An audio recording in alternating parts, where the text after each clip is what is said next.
right, so everybody, welcome to another very special episode of Waterdeep Dragon Heist.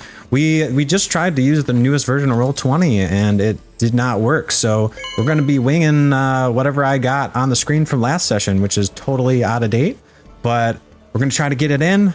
Going to get in a little bit of D&D tonight, and then we're probably going to wrap up the next session later. So if this is a weird episode, hey, you know, at least we're all here together and we're trying. So I'm going to introduce everybody.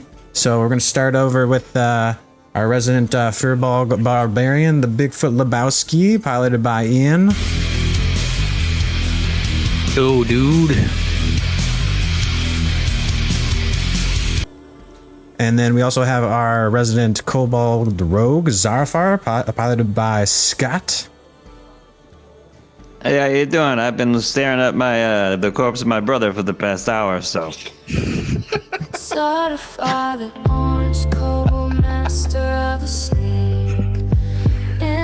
Feeling good about it. And then we also have our Locathah Warlock, Mako Tsunami. I am here and I'm ready to play some D&D tonight. As I swam. We also have our half-orc paladin, Hurk Trodden, who's piloted by Charlz, Spicy Boy Charlz.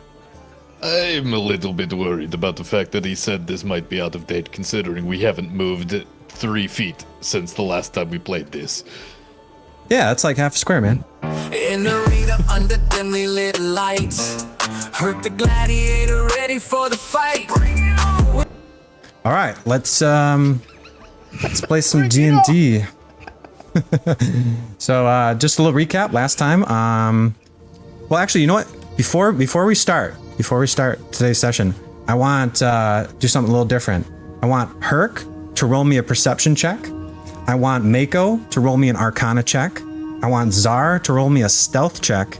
And I want Bigfoot to roll me a survival check. Okay. All right. Technically above average. Yeah, you kind of. I'm like John Cena over here. You can't fucking see me. Nice. And if you guys want to re-roll these when I tell you why they're relevant later, let me know. If you want to use your inspiration, but now you don't know what they're for, so. All right, here we go, boys. Where we last left off, our adventurers had just defeated a gray ooze that was attacking the last of the remaining Xanathar thugs, guarding the entrance to the main chamber of the Xanathar hideout. After defeating the ooze, our heroes pressed on south down a hallway leading to the main meeting room that Zarfar had previously drawn on his excellent map that he drew. Before entering, Hurk's newly formed paladin senses could detect an evil presence in the next room, foreshadowed by a lone red balloon that was floating at the end of the hallway. And it was this red balloon right here, which I don't know if you guys ever saw that because it wasn't on the map. Like, it was there, but it was hidden. So you saw this red balloon floating at the end of the hallway, and as you creep down the hallway, Hurk's head was filled with a voice, which told him to eat a mysterious chocolate birthday cake, and his mind was flooded with memories of his Rashman village being burned down on his 7th birthday, the day he became a man, and received his mother's... Yeah, no. Hey, I'm so glad that cake was not a mimic again. I was like, maybe I should like not let you interrupt the part where I was like, the day he became a man. And you were like, yeah. And I was like, wait, no, wait. The accelerated growth of the half-orcs is, you know, I don't think you had reached emotional maturity at that age there. So, but you haven't. You'll get there. And so that's when the day that you received your mother's necklace, the skull necklace. Now, unsure of the voices in his head, but feeling inspired, Hurk and the others entered the chamber below, and the sight that they saw before them, as Hurk said, was culty as fuck. But now, as you sneak into the room, your senses are assaulted by a scene straight from a nightmare. As you enter the long stone chamber, you see perhaps what could have been an old throne room, now dilapidated in disrepair, and filled with acrid air that smells of sewage and burnt hair. Threadbare curtains hang limply on the east wall, clinging on their last threads to conceal scarred stones and dried blood spattered along the walls. In the center of the hall stands a hulking half-orc clad in a hooded mage robe that obscures his face, pressing a heavy boot onto the chest of a human man with wavy red hair pinned to the floor in the middle of a ritualistic pentagram glowing in the center of the chamber. Renaer sees this and almost rises from his crouch and whispers, "Floon! He's alive!" As he does this, jolts of electrical current flicker around the half-orc's outstretched arm as he shocks the man with arcs of lightning that spring from his fingers, and the man cries out in pain and desperation, and then he goes limp. Hurk, as you see this, you squint your eyes and you see that there seems to be there's some sort of glowing circular structure that's around the neck of the orc as he electrocutes this man. It looks oddly familiar to you, but with your perception check, that's about all you can tell. The half-orc casually glances at the now empty healing potion that's in his hands. He empties the last remaining drops of it onto the floor next to him as he chucks it aside. The glass shatters upon the grated steel floor below, pieces of it sinking with a hiss into the radioactive sludge below, which glows an eerie yellow-green. The half-orc bears his two large orc tusks with a smile, his eyes glowing with a green flame as he spots the adventurers and turns back expectantly to the south side of the chamber. I might have missed it. Was he drinking the potion, or was he pouring it on Floon, or was he just pouring it out on the floor? So what you see from your perception check is that he's emptying this potion, and so you can tell it's a healing potion, and he's emptying the last few drops of it just kind of casually in front of him, and they're kind of landing just little spatters. A couple drops might land onto Floon, but he's not really super concerned with it, and then he just chucks the rest of it. It looks like some of that landed on Floon, but you're not quite sure what's going on. You can deduce whatever you want from that, though. Okay. I think this means Floon can handle himself, right, boys? Let's get out of here. He's got a couple drops, baby. So you see this guy. He's just kind of like he's emptying this healing potion, and it looks like he just finished using it recently, and it's just like he's just emptying the last few drops. Few drops kind of land on Floon, and then he just chucks it, and it lands into this radioactive sludge beneath these sewer grates below. And then, yeah. I mean, technically, we were paid to find Floon, not bring him back alive. So, job done. As you see that Tactical retreat. Tactical retreat. You see with the hiss as this glass it dissolves, and you see like the little label that's on it, because glass doesn't really dissolve, but like the label just the acid just eats away at it and dissolves it into nothing, almost like that sludge is very dangerous. And with there's like an illustration of a thumbs up as it's dissolving into the sludge. Yeah, like printed on the label. It's slowly sinking down. But with that survival check by Bigfoot, you can tell that this is radioactive sludge that you don't want to fall into it. Your danger senses tell you that this, if you fall into this, you're probably going to take some kind of acidic damage from it, some kind of radioactive damage. It's not the good kind of radioactive sludge. Not the good kind of radioactive sludge, exactly. With that check that you did. And so if you guys, mechanically the way that works is if you guys are going through that, it's treated as difficult terrain. You can move at half speed through that area where the grate is, and you don't have to make a dex saving throw, but if you want to move it at full speed, you have to do a dex saving throw to not fall into the sludge. So try to go in between the bars, okay? So as the half-orc bears his two large orc tusks with a smile, his eyes glow with a green flame as he spots the adventurers that are just creeping into the chamber around the corner, turns expectantly back to the south side of the chamber. There, seated upon a weathered stone throne, is a figure so alien and chilling that it freezes the blood in the veins of any who behold it. Its rubbery purple skin glistens in the dim light. Its gaze hidden behind the purple glare of glasses. 4 writhing tentacles encircle its inhuman mouth. Its cheek propped up on its arm as it leans to one side, almost as if bored by the torturous scene. But then it sees the adventurers and it leans forward with anticipation as it clasps its hands together, and the expression changes ever so subtly as it sees you enter the chamber. In its other arm, though, it was cradling and caressing a disembodied brain with clawed feet that begins to squirm excitedly at the arrival of the adventurers. The purple creature sets the brain down gently as the creature's clawed feet scrapes up against the cold surface of the floor, then stands on guard, almost like a pet guarding its master. The tentacled creature leans forward in its chair and clasps its hands and in front of its tentacles, and it speaks from where its mouth should be. And it says this. Our guests have finally arrived. Now that you're here, this could be interesting indeed.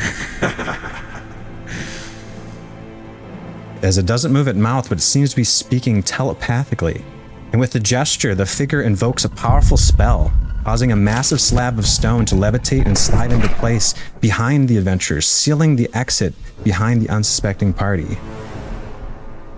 Here, why don't you stay for a while?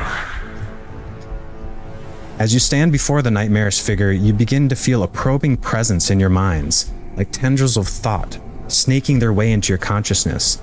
It's as if your innermost secrets are laid bare, your fears, insecurities, and desires exposed to the intruding presence of this abyssal mind weaver as it navigates your mind and leaves footprints of its intents to enslave, to experiment, to probe your mind and body and let you know what it means to be in the presence of a mind flayer. And you guys all hear simultaneously, this creature is capable of speaking simultaneously to you all at once. It's capable of multiple conversations at the same time, almost like a flex of its intellect, as it says this. None can stand against the might of the Elder Brain.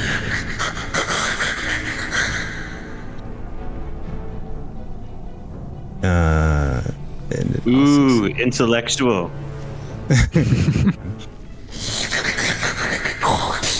Your minds are laid bare before me, like open books. How amusing it will be to watch you struggle with your puny intellect, ripe for devouring. What's yours will be mine. This also reminds me of a girl I knew. Oh. And as he does that, he looks to each one of you, and you guys all hear the simultaneous conversation. So we'll start with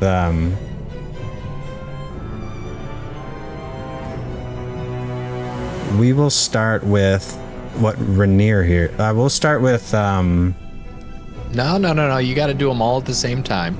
yeah, I could. Well, actually, smart. I could, but you guys wouldn't be able to.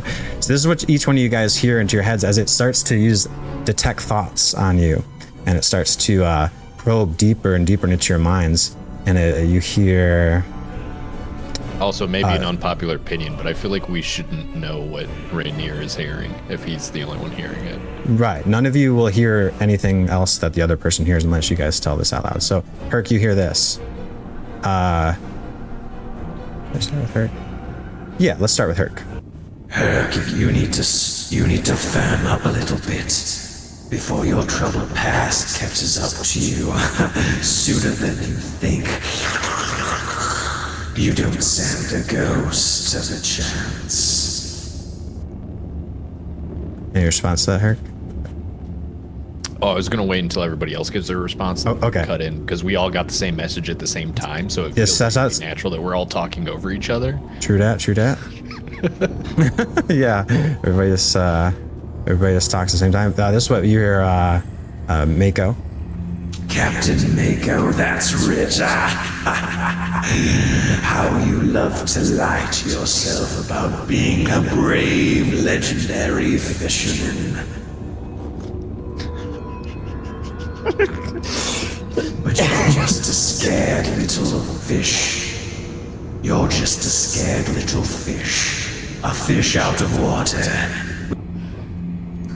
With no friends and no family and no place to go but down. Yes. Do you want to also wait till the end there, Mako? I'm gonna wait till the end, yeah. Okay, alright. You guys can think of what you guys are all reacting to this.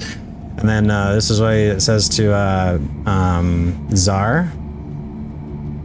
It says, or no, let's do Bigfoot. So he says to Bigfoot. Oh, my large-footed friend, don't think I forgot about you. You and your naivete. You're naive if you think you can find the Red Imp here. The Xanathar has plans for him. Very big plans. Not even your Fey instincts will be able to help you save him. And then we also hear, who's that, Tzar? He says this to Tzar. And last, but also least, Zarafar, the lesser half of the whole.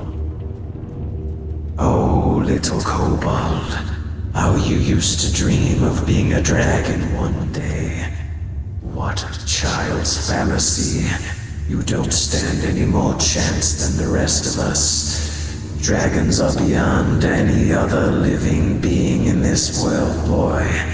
And you are not even on the level of the ground beneath which they trample.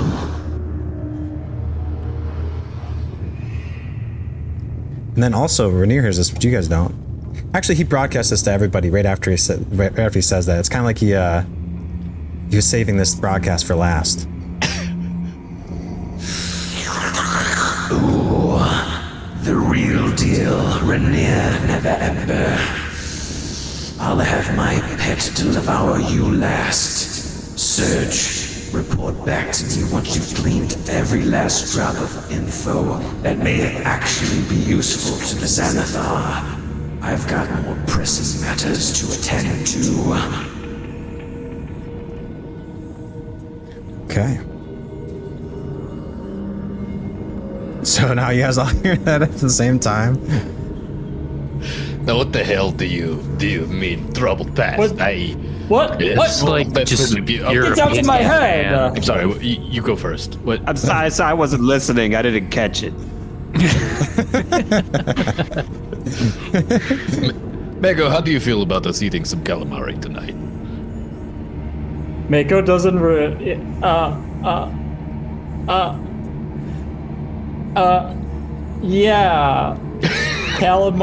Calamari, yeah, let's...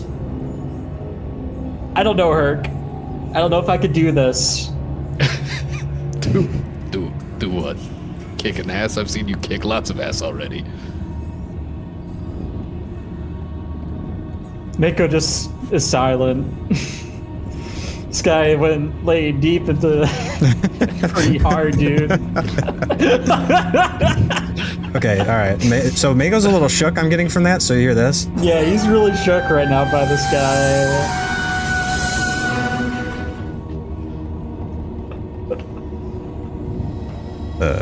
Come on, Mako, you got this. You're the legendary fisherman, after all. Has my voice changed or no? No. Still me? Nope.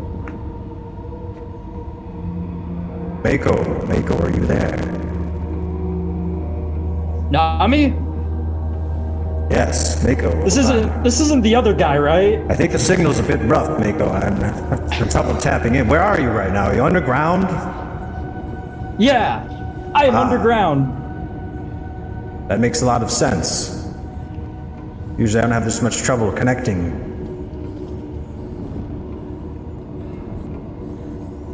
There is a big, giant octopus monster that can read my brain. And he seems to know everything about me.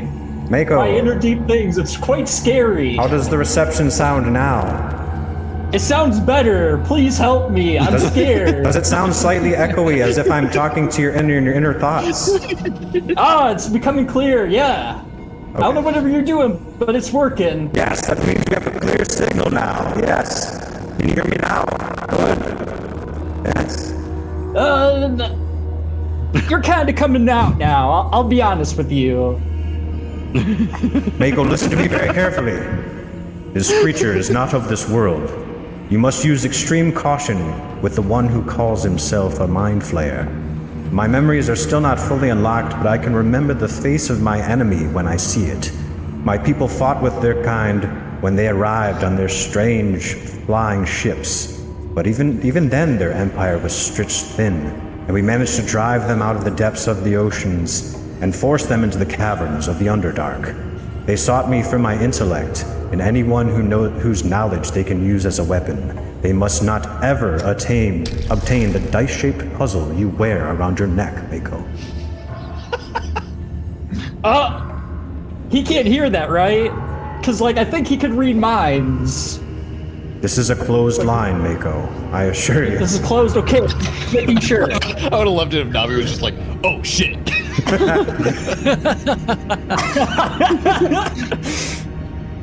All right. So, what do I do? Does he have any kind of weakness or They are some of the most I don't powerful. know. We are, by the way, we're in sort of a closed time bubble right now. We're in puzzle time, okay? Okay. This is like time is slowed down while we're talking here. FYI. All right. Yes. Because I kind of love, I love the idea of it's real time and Mako's just being you're breaking up on me. I'm the man in the box, okay? This is like a little telephone box. There it is. So there's your little puzzle, right? So, Mako, yes. You must be careful. These are some of the most formidable foes in all the Forgotten Realms. Many have forgotten their ways, but I have not. I am an ancient being, and I know their ways. You must watch out for them. He's above your level, but that brain, that is his attack dog. You need to be aware of those things. They refer to themselves as Intellect Devourers, and they can sense creatures up to 300 feet away. I've seen them detect someone across an entire battlefield. That creature has been following you for longer than you know. No wall or barrier is safe from its surveillance. No wonder he knows so much about us and our deep secrets. He's toying with you, Mako. He's been waiting for you, you must have been, you're his entertainment or something sick like that. He's not right in the head. Don't trust anything he says. Unless it's a threat. Okay. Alrighty then. Good talk.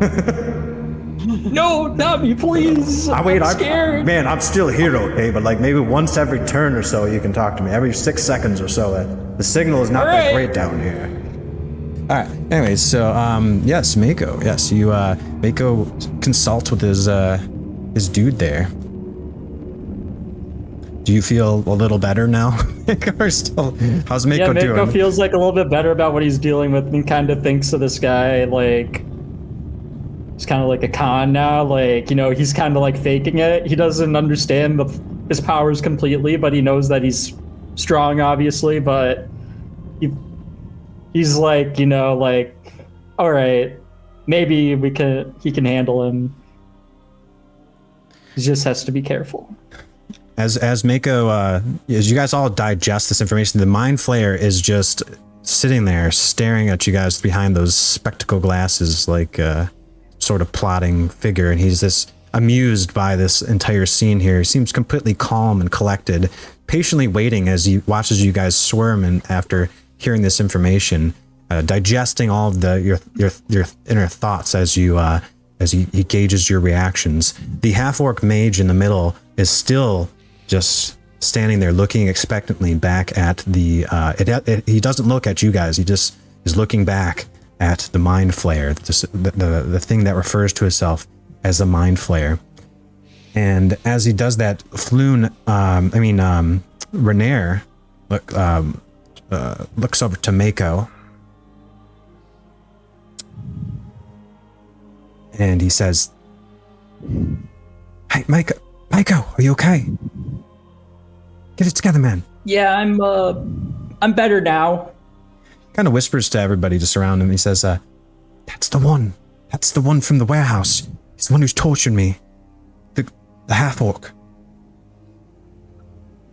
That's the guy? That's him. And that's Floon. And I'm guessing we're in a lot of trouble. They don't look the least bit worried we just entered this chamber. Yeah, he is like the one with the glasses. He eats people's brains. I'll just be straight up with you. What? So I guess we're safe, huh? And you guys all hear this conversation, by the way. He doesn't have any teeth. How's he going to do that? He has like some kind of like beak thing that Nami told me about. It just like goes into your head and he just sucks out your brain. Ugh. And then he learns all your memories and thoughts. And there was like pictures that Nami was showing you. That's even more important. You see that little dog right there? He told me that that thing was probably following us because it can listen to our thoughts. So don't let it get to you. You mean like physically or mentally? Like get to you? Mentally. Don't let it mentally get into your head. I think physically as well would be. I don't want to get anywhere near that thing. I don't either. Trust me. You gonna say something, Hurk? Yeah, I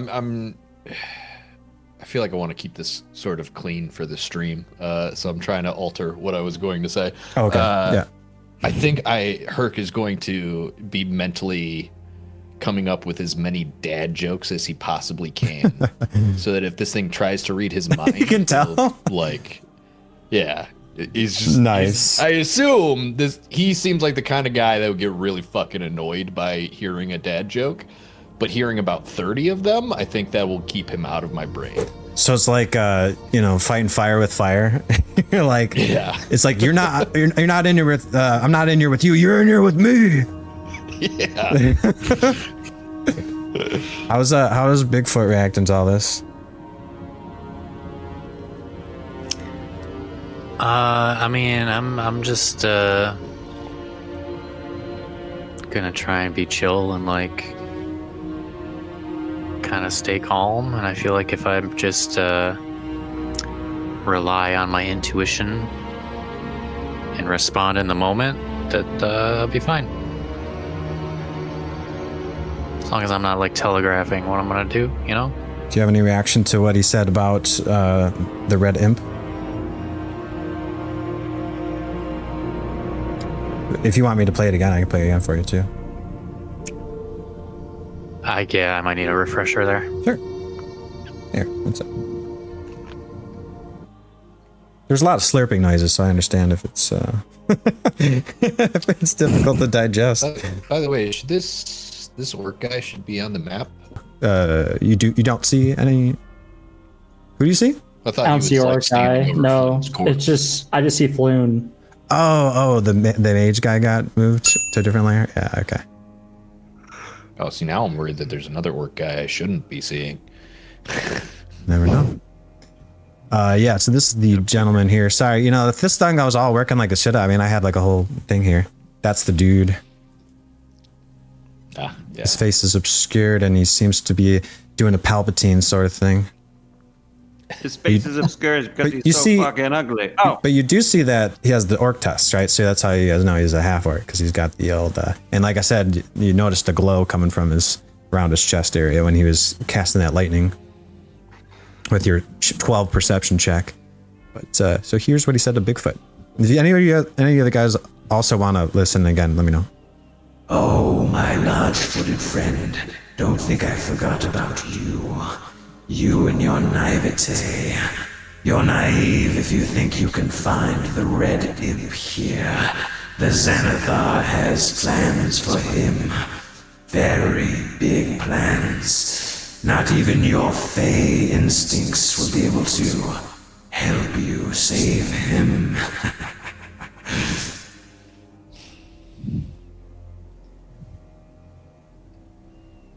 Okay, it's not like I'm a little maybe worried about my friend, but like I wasn't expecting to find him here. Now I have a lead on where he's at.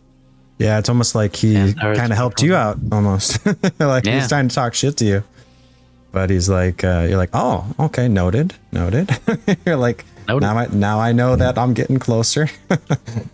Okay. And Tzar, you said that you just weren't paying attention when he was talking to you before. Do you want to hear yours again, or you got it? I got it. Okay. This is what Tzar's feeling right now. He's mostly pissed off. He sees Jinpachi over there. He knows this thing's been fucking around, and he's just not giving any quarter. He's been insulted before, so being told like nothing about like being a dragon and all that shit, he doesn't care. He's gone through the entire Shovel Ball League, and he's ascended to the top of the ranks. He's gotten his licks before. He's not phased by this shit talk. This is a grade D mind flayer. This ain't boss talk. This guy's a dumb fuck. Yeah. Yeah. so he's cool. He's cool with it. He's just fucking with him. Tzar's only got like 2 categories: either boss talk or you're dumb fuck. And he's like, this guy's dumb fuck. This guy's dumb fuck for sure.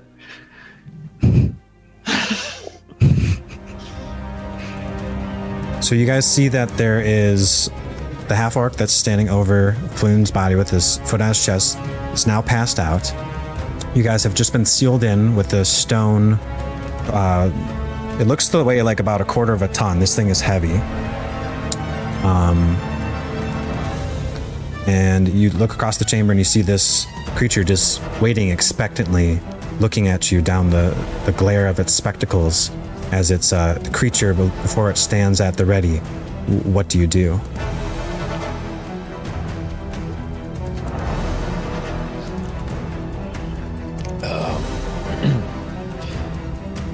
If you guys don't mind, I'll take the orc. You guys can focus. So squid face over there. Sure. We go fight Squidface? Well, how the hell else are we going to get out of this room if we don't take care of the threats? I thought Squidface was gonna leave. No. That was an accidental audio cue. Sorry. Oh, okay. Yeah, he's not leaving yet. I played the wrong. okay. I played the Well, wrong audio. Yeah. Oh, okay. I heard him say like he's got better things to do. So let's go fuck him up while he's still here. I pull my shield out with one hand. I put up a fist bump with the others. I say, "Let's do this, moist makers." All right. I get my hands blue with arcane magic. As you guys do, as you guys say that, Well, my everybody's shovel. leaving me hanging. Love it. Great. Let's do this. And I grab my sword. what do you do? Okay. I put on my ring. I get my ass on the wall. And I scurry behind the party, I think. To here. Okay, so you're gonna move here and then across, like that, and then even further. Yeah. Like here. Like behind this tapestry. Tzar, as you start to climb along the wall, give me a charisma saving throw. Charisma? What part about this is charismatic? Let's see. Raid action from the other guy. 4. You hear of It was his plan to suck all those good rolls out of us early. you hear a voice in your head, and it says, Climb, Tzar, climb. and you feel an yeah, I incredible urge to keep climbing. You have to get higher.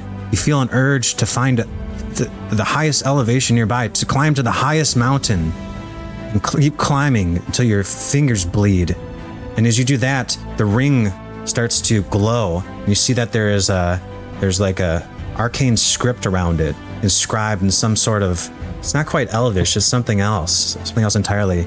The ring seems to be telling you to climb, and you can't quite resist it. As you do that, you climb and use all of your movement to move to the very top of this chamber, and you're now upside down on the ceiling. As you use, I'll say that you still have your action. It doesn't make you take the dash action, but you're now suspended upside down. And it seems like for some reason this ring is got some weird side effects kicking in all of a sudden. Well, okay. Like, so where is the highest point in this place that I just got to? You've reached the top of the ceiling. So when you went here, So am I still in the corner? so like, say that you're like right here, right above that, like, and on the ceiling. That's the highest point? Yeah, because it's kind of like you're moving up. You got a climbing speed. That was about 15 feet to get there, and then I was gonna say it was about like a 15-foot ceiling. So I was gonna say you used like your 30 feet of movement to go up there. That's how I'm doing it, so you don't have to burn up your action to dash up to the ceiling. Okay. Tzar becomes you're kind of like wondering what's going on, because every time that you've used the ring so far, it hasn't really happened, except for the very first time that you put it on. You had to make that same charisma saving throw. It's kind of strange. It's almost like there's some kind of side effects. Almost like there's almost arbitrary, like an arbitrary roll of the dice determines like how many times you can use this ring before you have to make a charisma saving throw for this exact instance. It's what you get a hint of. Okay.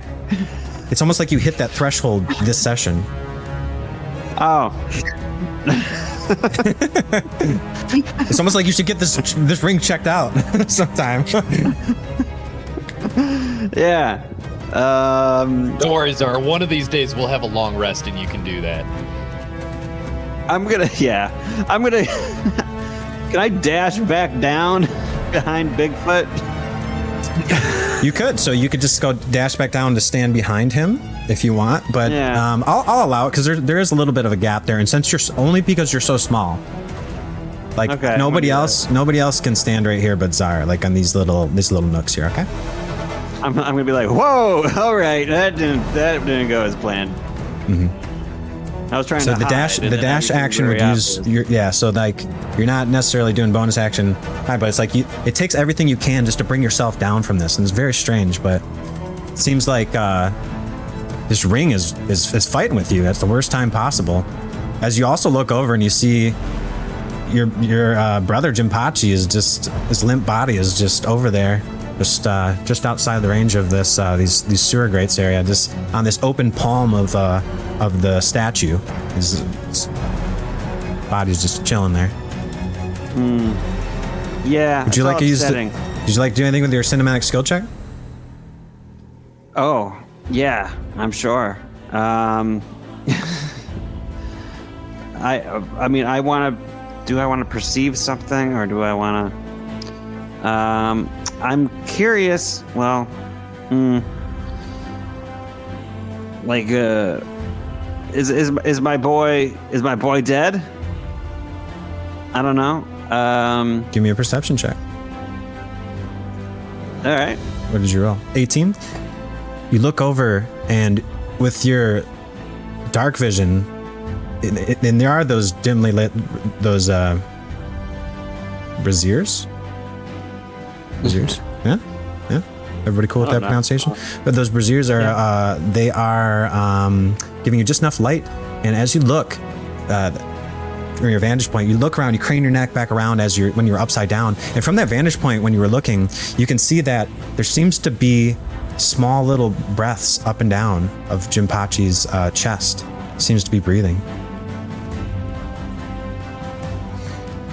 All right, so he seems good. time to hide.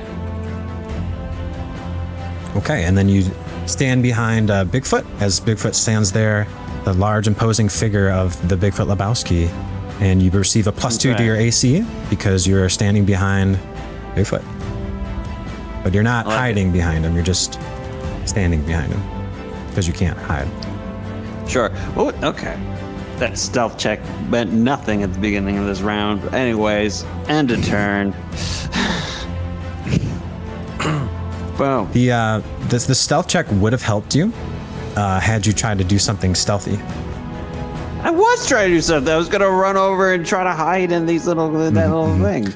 Yeah, no, it was a good idea. No, it's just I got attacked by my magic ring. I know, it sucks, man. I'm sorry. Those are the breaks. I guess. The magic ring giveth and the magic ring taketh away, so. Yeah, this is kind of the worst time to be take a thing is away. Yeah. I mean, had you used that at any other part of this sewer encounter, it would have also triggered. But just so happened you trying to do something cool and decided to give you the finger. I think it's on your middle finger. Somehow it's on your middle finger now, so okay. So yes, unfortunately for Tzar, that's them with the breaks, but hey, you're not dead yet. There you go. And as he does that, there is a he yells out, "Svish, get over here! Svish, get over here! Damn it!" And as he does that, there seems to be a small goblin that was cowering in the corner there, and it was trying to hide behind some of those curtains, and it seems to be watching this scene unfold. And it wrings its hands nervously and says, "Please, ball, I got 2 children at home. I'm tired, ball." I knew that goblin stole that frickin' drawing. I don't care about your children. Do your job as he starts to glow the arcane purple again, and all of a sudden this goblin, apparently name is Fish or something, his eyes seem to glaze over, and they seem to glow with that same kind of greenish kind of glow that you saw before on the orc, and you see he casts Dominate Monster. See, it's weird that David tries to make us feel bad about this goblin having a family, and then he goes and he calls him a monster in the next sentence. Yep. As the so he essentially commands this goblin to attack. All right, well, welcome back, everybody. We're back at it here. We got a brand new setup here. We're going to be using Foundry. Last time we played, I pretty much reached a breaking point with Roll20, and we got a shiny new way of playing here. And I'm excited because there's like so many things that I can do that are going to let me just, enjoy being the DM instead of trying to work with all these technical problems. So with that being said, we're going to get started here. I know we got Mako coming back in just a bit, but we're going to start off with the introductions. So let's start out with Hurk. Go ahead and take it away, our half-orc paladin, Hurk Trotten. Hello, it's Hurk here. Excited to kick some Mind Flayer booty holes and maybe take a name or two. And then we also have our resident rogue, a little kobold named Zarfar, piloted by Scott. Look here, I'm going to be real with you. If you're sticking with us this long into the production, you know who we are. You know we're in trouble, and please send your donations to the PayPal link I've inserted below. All right, thank you. Oh. And then we also have our Furbolg barbarian, the Bigfoot Lebowski. That's me, dude. He's just a hairy dude, man. And then we also have our Lokatha Warlock, Mako Tsunami, piloted by Cade. I've seen calamari before, but I have never seen something like this. This is quite the new experience, and I don't think I want to be a part of it. All right. Well, with that being said, ladies and gentlemen, we're gonna continue go back into the realm of the chamber of the Mind Flayer. So that being said, I'm gonna try to switch the scenes. Fingers crossed, it's all gonna work, and we're gonna dive back in, baby. Let's fucking go.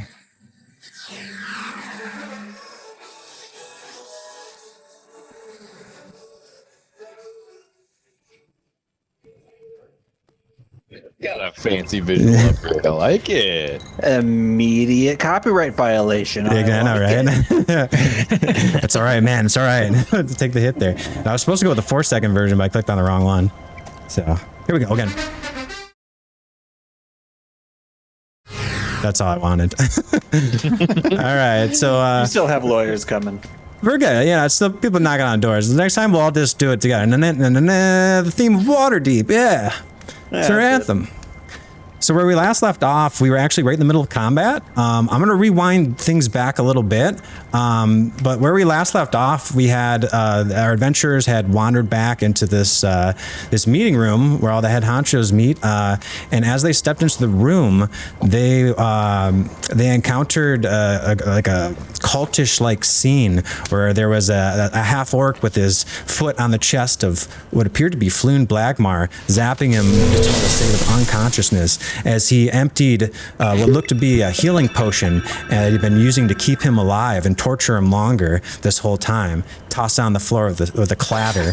And as you also entered, you saw that Tzar saw that there was his brother, Jinpachi, that was laying on the outstretched arm of a statue, almost on like some sort of offering kind of thing. It's very, very culty vibes when you guys got in here.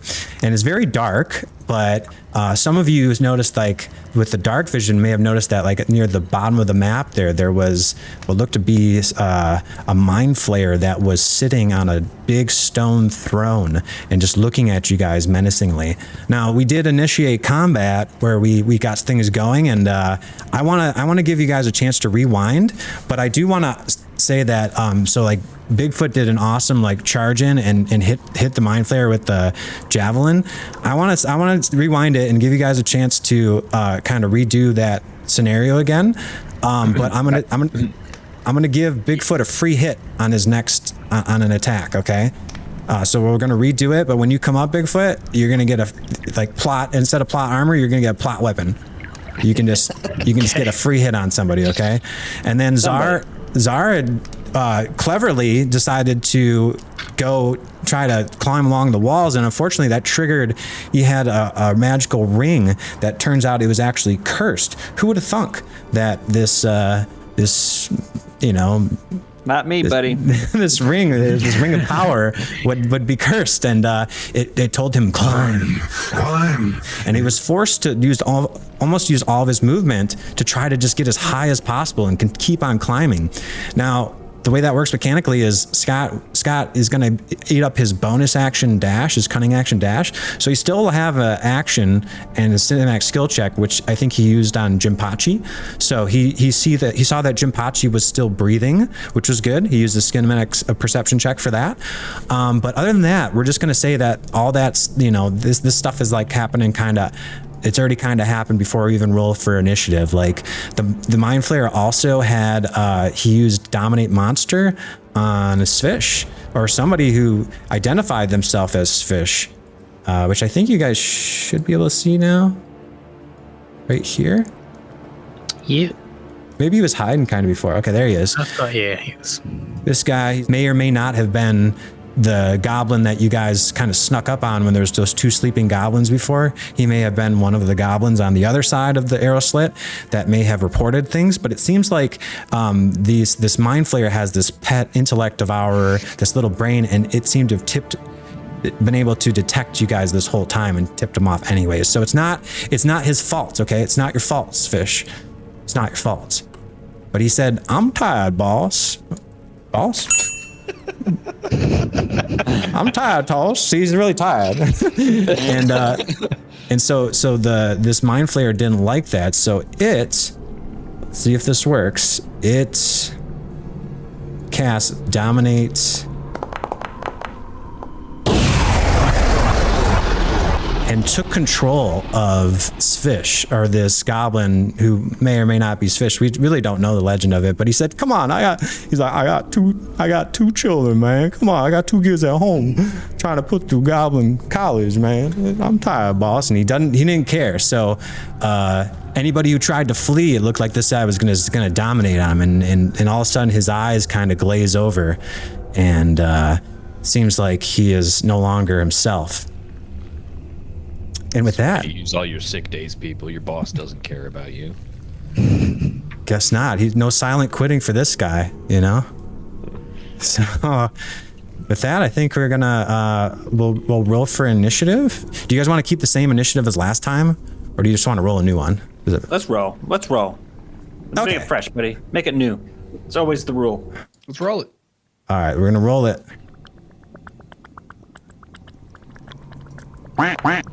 Nice. Oh yeah! Oh yeah! There we go, the Bigfoot Lebowski. With that It's time to do. copyright infringement. It's time to infringe, baby. All this work, we're gonna get shut down by a lawyer. And we're gonna roll. Now I can roll all the NPCs to see what they do. No nat 20s, so no sound effects. Okay. Yeah, all right, cool. Oh, look at that. Look at that. We got Hurk, who rolled with an 18, tied with Renaer. Do you want to go in front of Hurk? If you guys, we're not in combat yet, but do you want to be in front of him, or I think he's a rogue, so he can do sneak attack. Do you want him to be behind you? Are you asking about Renaer? Yeah, Renaer rolled. He tied with you. I would say put him behind me. I'm gonna put him as like a. I wonder if I can do decimals on this one. There we go. I'm gonna. But notice that if I hover over Renaer, he's outlined in red, which implies that he's an enemy. Oh, is it? Yeah, I think that is how. Yeah, I'll change that for later. But yeah, just don't attack him, okay? Well, you can. Actually, I don't know. It depends on your guys' strategy, because I'm kind of, we're doing a rewind. You know, we're going back in time here, and this is an alternate future where you guys didn't get TPK'd by the Mind Flayer, like what was probably about to Let's not happen. do that. Listen, we all By the know way. Hurk's stance on the prisoner gambit, and it never works. So Yeah, well, I heard some rumors from some other people. They might want to just throw up Renaer, like chop liver here. You know, fuck that guy. Yeah. Yeah. So let What me you just do make for sure. us? You stood by. Let me bash people in with a shovel. Just sure offer this a is- trade. Yeah. See if they'll Let's just take do that. Renaer. We'll just take take that guy. You can take this guy. Yeah, no one wants Renaer. You know, even likes that guy. I mean, he did save your guys' lives, at least some of you, from the like gelatinous cube and stuff. But hey, Yeah. you know, short memories and all that. Let me just give you guys a couple of quick reminders of what the Mind Flayer said, just so that we can kind of makes this easier for me in post if I'm trying to just kind of add stuff in with the voice mod stuff. So I'm going to bring up what he said. So he said a bunch of stuff to you guys. I'm not going to play any of that stuff, but he basically gave you guys, he talked to all of you at once in your heads. I think to Renaer he said this. The real deal, Renaer never ember. I'll have my pet devour you last. Serge, report back to me once you've gleaned every last drop of info that may actually be useful to the Xanathar. I've got more pressing matters to attend to. Ah, that's where I messed up last time. So actually that clip, he's not actually supposed to say like, I've got more pressing matters to attend to, because that fucked me last time. I was like, all right, he starts to leave, and then you guys like attacked him, and then he was like, all right, fuck you guys, I want to mind blast everybody. And you guys would all died. And I was like, oh my god. I mean, like, actually you guys all had like inspiration and like double inspiration, but you know, it wasn't. Yeah, second turn we would have been dead. Yeah, so like I didn't even want that clip to play, but of course that's the one I clicked just now. Put my phone on do not disturb because it's blowing up right now. But yeah, so that, I mean, that was not good. He looked like he was ready to just tear you guys a new asshole when we last kind of left off. He was like right around here, and I think Bigfoot was like right here, And Bigfoot, I will say though, Bigfoot did notice that there was like something happening with Serge, like even before combat had started, his danger senses were tingling. And with that survival check that you did, you also noticed that like there was like a crackling of electricity going throughout this area. Oh no, it's showing up right. Okay, yeah. So now you can see that like, there seems to be essentially what translates to a layer action for Serge there, where there's seems to be electricity crackling right above this grate, which has like this kind of bubbling sludge, radioactive sludge that's below the grate, which should also create like a difficult terrain to cross as well from you. I think you got a 20 on your survival check or something, so it's pretty good. All right, so you guys enter the lair of the Mind Flayer. It seems to be stroking a little pet brain, like it looks like a cat with a brain with cat legs. And then as you look at it, it also there seems to be like a sphere, like a crystal ball in the hand of the Mind Flayer. So it's got, and it sets the crystal ball down, and as it does that, it leans forward and it looks at you guys. And as you guys see that, as you guys look at the Mind Flayer, you see that it's interesting because most Mind Flayers have pretty good vision, right? They got dark vision. This one has spectacles on, and as it looks at you guys, it just sits there and it's talking shit to you in its head.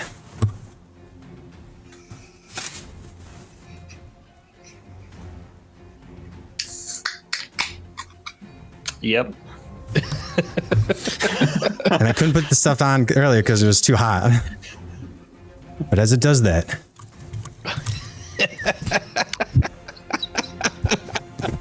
it looks at you guys, and it's got like those, it's real prim and proper. So it's got some, those Mickey Mouse gloves, like, yeah, I don't need to use the touch screen on my phone. It says it has the advanced technology of the Illithids. As it does that, it looks you down and stares at you behind the spectacles. What do you do? Well, Mr. Mind Flayer, I don't speak for everybody, but I speak for me. I speak for everybody. No, he does not speak for me. Okay, I don't speak for the fish. But I'm not trying to intrude. We just kind of came here. We're looking for the idiot you got in the middle of the room here. I don't know. You don't want the idiot, right? You don't need him. You're a smart guy. He ain't smart. There's nothing he can do for you. Listen, can we just take him out of your hands? Get out of here. I speak for the group, I say. You wish to take him out of my hands? Yes, your hands, as they call them. Also the hands of Sparky over here, and I'm pointing at the other orc. And particularly Sparky, it seems. He's... Oh, yeah. You mean Serge? Serge, Mr. Serge, Senor Serge, if you will. I didn't know you were Spanish. I don't know if Serge is Spanish. You can Sergio, I don't know. I'm just trying to be respectful. Oh, good, duly, lovely, handsome, sexy brain boy. I love you. That's too much. Okay, point is, we respect you. We would like to leave with the weird guy. What are your terms? As you do this, the Mind Flayer is thinking and going through your thoughts, and he seems to dawn on him as he goes. I remember you, Tzar. You think yourself to be clever, like your brother over there. See how that worked out for him? Yeah.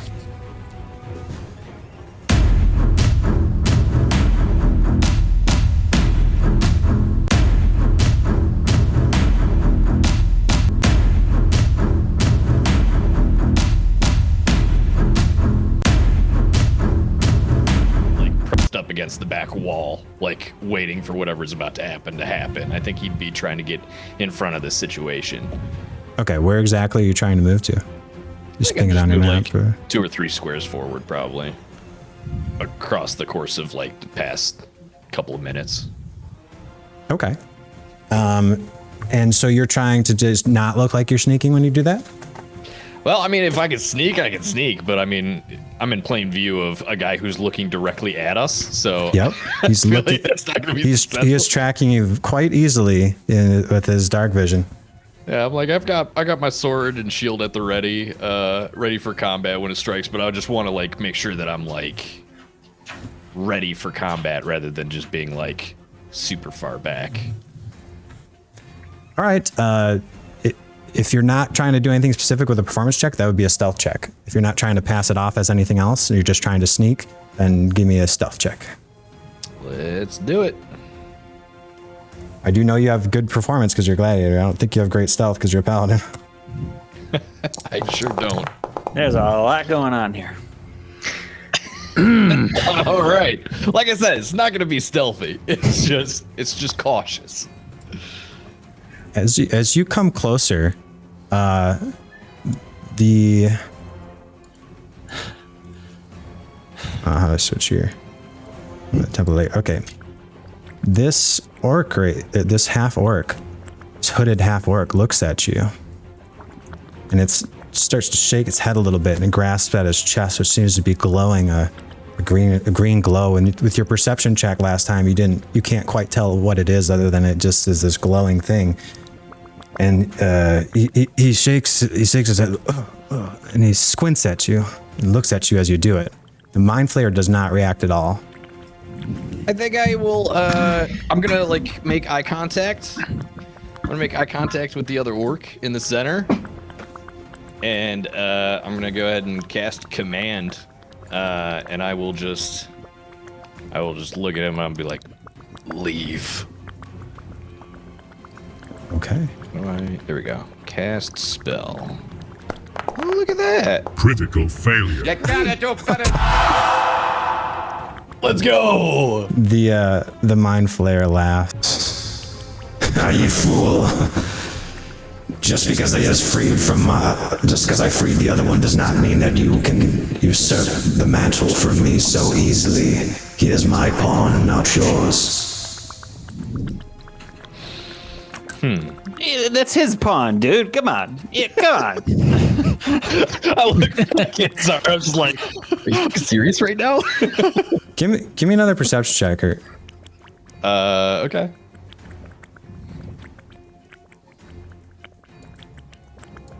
Nope, that's performance. There we go. 9, 10. As you do that, you notice like with your dark vision, and since you're so close right now, you can kind of see that this guy, he doesn't have the same glazed over look as he did before. He looks over at you and he seems to like squint at you and cocks his head to one side. Seems to be looking at just Hurk. He had a glazed over look. He's no longer glazed over, and he's just cocking his head and looking at me. Okay. You hear him start to go, oh no, that can't be right. All right. I mean, that's my action. I'm just going to try and take another step forward and try to look as intimidating as possible. Okay, so you're just gonna try to like puff yourself up a little bit? Yeah. Okay. Yeah, you can. Are you trying to intimidate everybody with this look? Yeah. Specifically that orc. If I can't do it magically, I'll try and do it physically. Okay, so. What are you doing, buddy? That's 16's worth of intimidation. Thank you very much. Okay. Flexing and getting ready. This guy is electrocuting a man with his fingers. He takes his foot off of Floon's chest and takes one step closer, looks at you again. He's like, I have seen these. Only one man posed this way. It was so long ago. Surely that is not you. No. Wait. Is this a reunion? Oh, guys, we all gotta celebrate, huh? Let's all get a drink, huh? Mind Flayer, drinks on me, huh? You'd love a drink. You're a brain. Brains love drinks. Can I do a history check for any notable sorcerer orcs I would have fought in the gladiator arenas before? Sure. Sure. Why not? All right. You, as for gladiators specifically, Oh boy. you haven't fought another. You have fought like barbarian and fighter types. There's really only one person that you remember who is interested in spell casting. And it was a guy that was from your village. In the Russian village. In fact, you know him well. Ooh. Hurk, is that you? Do I know this guy's name? Just say yes, dude. Just say yes. That's damn right.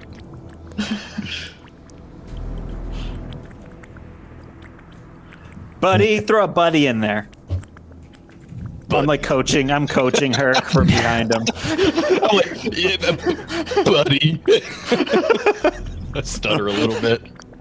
As you now are close enough to see, as you look at this guy, he says, Hurk, is that you? Hurk, the voices, they will not stop. The images, they will not stop. And then all of a sudden you remember this. Don't worry. I have a cousin with schizophrenia. It's totally normal. I wouldn't worry about hearing voices. As you recognize your cousin, Sergei, the spellcaster from your village. You haven't seen him since your village was attacked. Hurk, I need your help, Hurk. He has his tendrils around me. I cannot fight him much longer.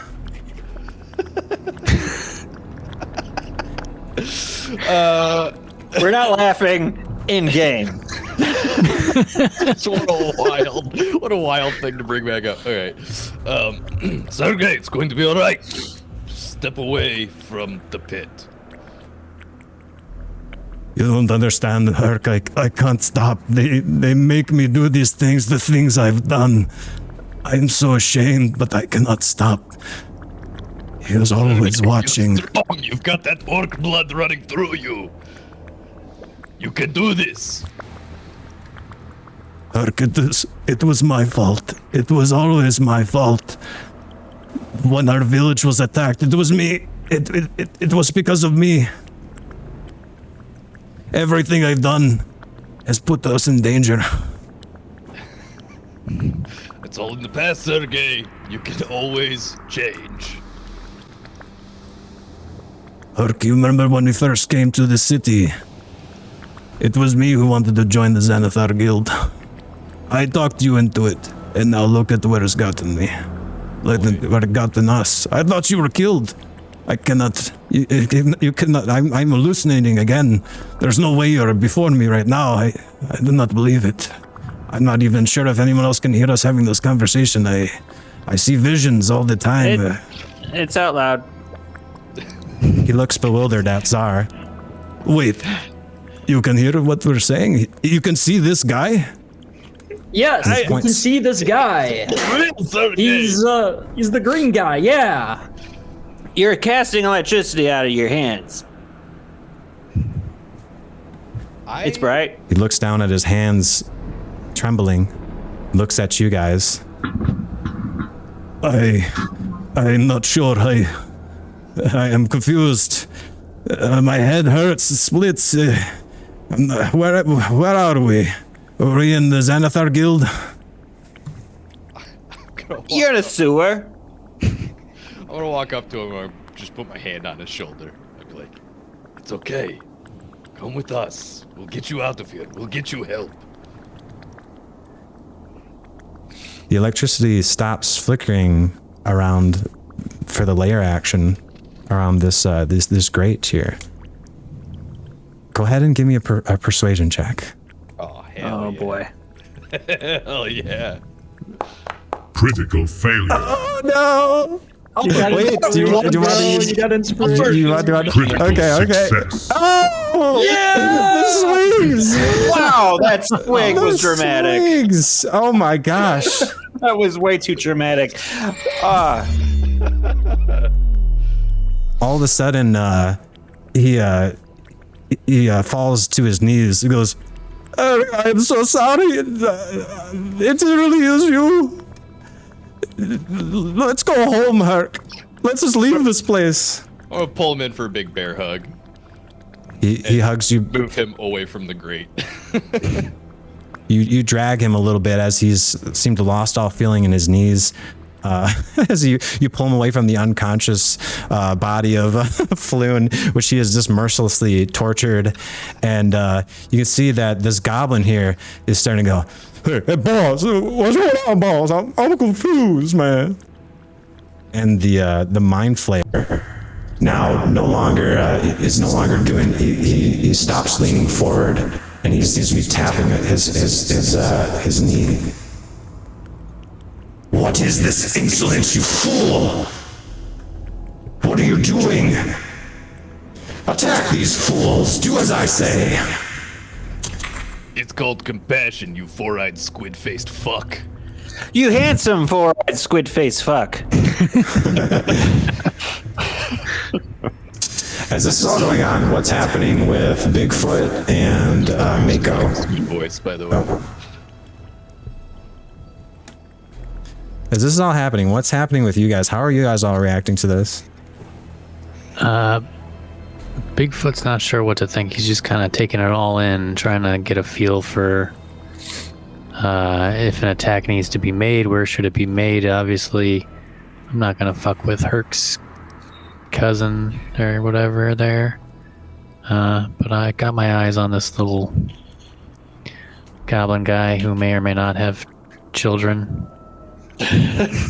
We don't know that. Oh, sorry. Go ahead, Mako. No. Finish what you're saying. Sorry, I interrupted you. That would be a good inference. That is what he said. You could do insight to see whether or not he was, telling the truth. But I mean, hey, that other goblin lied. I mean, I'm not really concerned about whether he has kids or not. He seems like the threat right now. So I got my eyes on him, just kind of watching, observing. Well, Tzar did say he remembers Svish, and Svish was he wasn't the worst goblin in the world. Yeah. But that other guy was. They all look alike. He couldn't really tell if it was Svish. He had a name tag, But okay. So yeah, you're just hanging back, watching this crazy scene unfold. As you find out that Hurk's cousin with schizophrenia was here all along. Mm-hmm. Crazy. Mako's been trying to look around and see like how big the room is and like if there's anything he can use to his advantage in the room, essentially. Can you be more specific? Yeah, like I'm trying to see like how big, like, you know, how tall, like, you know, this room is, and I'm trying to see if there's like anything specifically. When I mean like by use to my advantage, I mean like anything like I can see, you know, that I could maybe use like to trigger like with water and stuff like that to trigger a reaction in the room. Go ahead and use the search action, and then and you're trying to look for water, you said? No, I'm trying to search for a reaction I could do by using my creator destroy water. Oh, okay. Reaction that you could do. Yeah, and I'm trying to decipher how big the room is as well. The room is, you see the dimensions, should I do control click across here as I select? It is 50 feet across. It is 100 feet in length, and it is 20 feet tall. And as you look around, you see that there's the tattered curtains around at the various locations here. You see that there are these lit fires over here, providing some of the only light source in the room besides the glowing radioactive sludge that you see. You see that there is a door over here. There's a door right here, because I know that Mako always keeps an eye on where the doors are. Yeah, he's always looking for them exits, man, so he can escape, make his great escape. These are all the exits right here. and they all seem there. So it also seems like there are just as you're looking over there, these areas over here. Not sure how it's shown, but they're on the right side of the screen. They seem to house various like cells. There seems to be 3 of them. There seems to be 3 like looks to be holding cells. You can't really tell what's over here. It's there's just another door that seems like it's probably the only way out, because the other ones are holding cells, it looks like, unless they have some other way of, unless the cells lead somewhere, but they look to be holding cells, so most likely not. You also see Jinpachi, Tzar's brother, which you don't really know, but I think, yeah, there's been no indication from Tzar whether or not that is his brother. Yeah, and I have no indication from Bigfoot about the room either, so I'm just trying to get my own sense, because that's probably what Mako would do, so that way you can okay.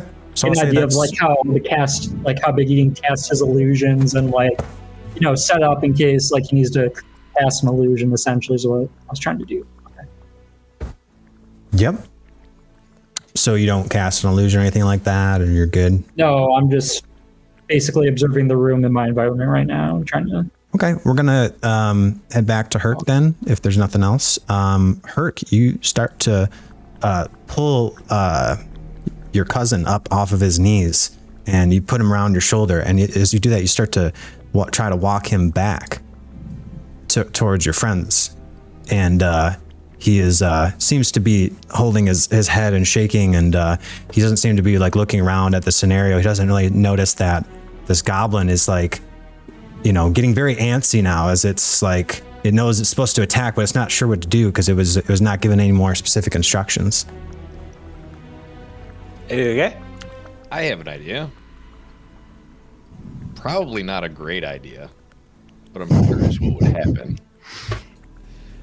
I'm gonna reach into my bag and I'm gonna pull out the goggles of mind reading. I'm gonna pass them to Sergey. I'm gonna say, "Here, put these on. We'll be able to hear any of the thoughts going on inside your head there, and we can tell who's really who."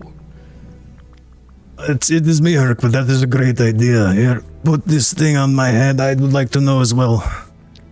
So I'll go ahead and slap those on his head there, and hopefully, if we're hearing commands from Squid Boy, we'll know what's going on. Did you say he had something glowing on his chest too? Well, Hurk is just as handsome as ever. It must be him. No one has those chiseled features like he does. I'm just glad I don't have to hear any of his voices anymore, and I finally know what is real. Sergey, please. Green still blushes. Why is he looking at my... Purple. Why is he looking at my chest? It's because I get it. I'm not working out my pecs like I should have. He does not understand. It's not necessary for a spellcaster. I try to tell him this. That is what... You're flat like an ironing board. Sergey, it's okay. It's fine. Let's get you back here. He goes, "Oh, right, sorry. I forgot you could... I forgot you could hear me." And he grabs at his chest, and as you're point blank, you see around his neck is a necklace that's been fashioned out of animal skulls. It's a symbol of your tribe. You have one that looks just like it. Oh, precious. It is also same like your spellcasting focus. You guys aren't so different. He's like, "Hey, I guess you've been using that one too, huh? I guess we're not so different after all, eh? I always thought you were..." Once or twice. I don't really know how to cast spells with it, but it makes me feel good to have it. It's comforting. And with this, the Mind Flayer is not looking pleased, and he goes, Fine, I'll do this myself, you fools! Svish! Attack these fools! Everyone, roll for initiative. We already did. Let's go. Let's begin combat. Okay. And I'm going to add in Serge. I count on my attack as an ally, but he is possibly on your guys' side now. and also you guys don't have to worry about those crazy layer actions. Let's see. I'll say that the layer actions still apply. Trust you when your voice is like this. Sorry about that.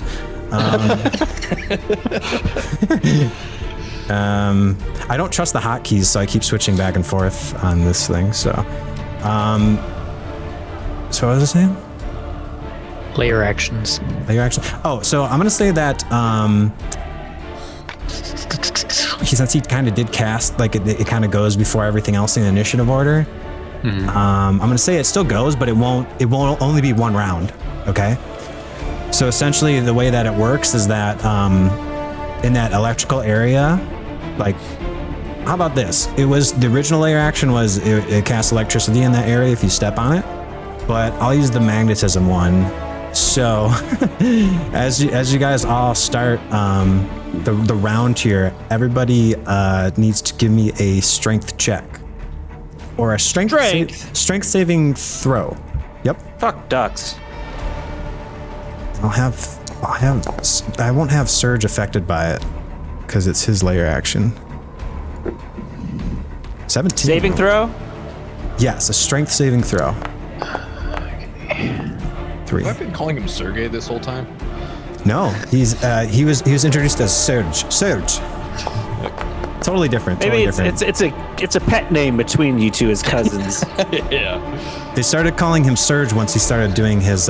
He was like kind of a up and coming Xanathar guy. He's a Pokemon gym trainer, sure. Yeah. He's trying to become a lieutenant for the Xanathar. He was Sergey, and then he started doing all those little electricity things. It's like, hey, you know, it's close to Surge. That's a thing. And I think I just need Bigfoot and did Mako made a 12. Okay. Was I supposed to have advantage? I don't know. It's a DC 12. So go ahead and roll for I think you have advantage on strength training saving throws because I mean you get a +2, you get a proficiency because you're a barbarian. There's an incredibly small font thing above your picture on the lower left-hand corner. Oh, you did it. 18. Okay, so the only person that fails is Tzar. So, yay! And I don't have this. I don't actually have any of the automations for this anymore because it was on the old Roll20 map. But what's supposed to happen is that it casts kind of like a template. So I guess I could do that on the fly here. I'll do template, measuring tools like here. So everything in this range right there is under the effects of magnetism. If you fail your strength saving throw, anything made of metal gets pinned to the floor. So Tzar, you are watching all this unfold on the ceiling. And what do you have? Your Spicy Boy sling is not made of metal, right? So your shovel though.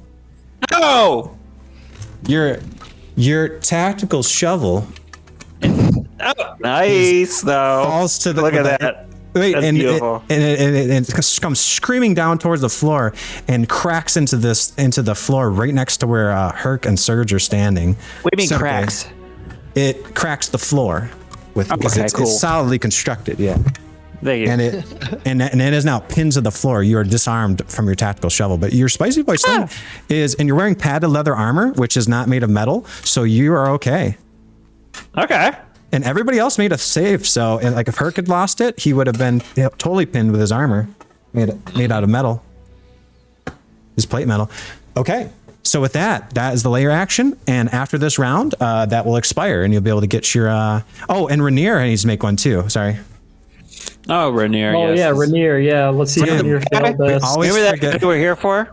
You know the strongest guy in your party. Let's see if he loses his weapon. We should give him away.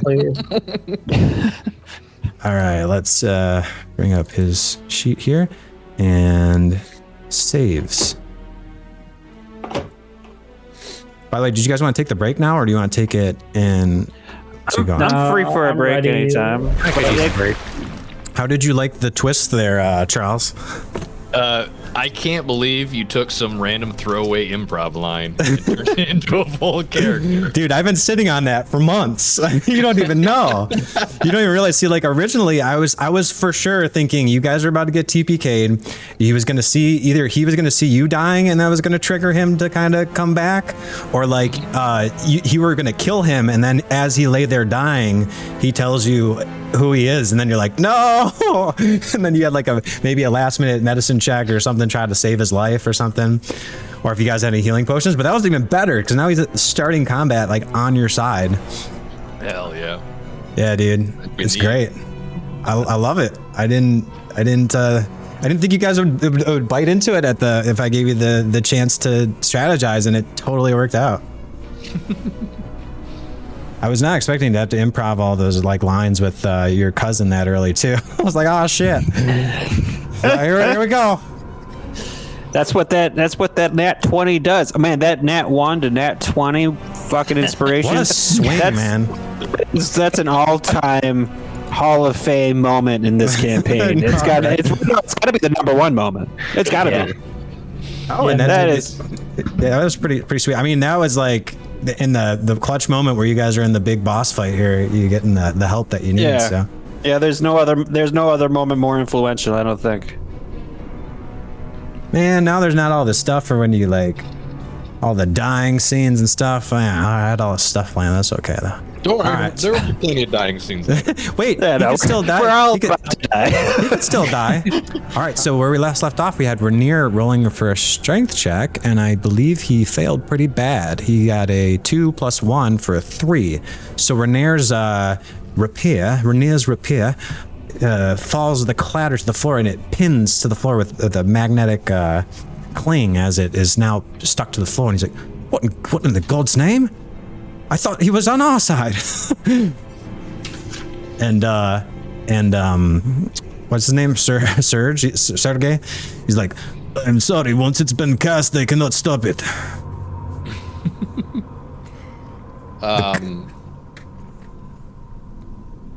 Renaer, are you good with the clubs and staffs? Anything like that?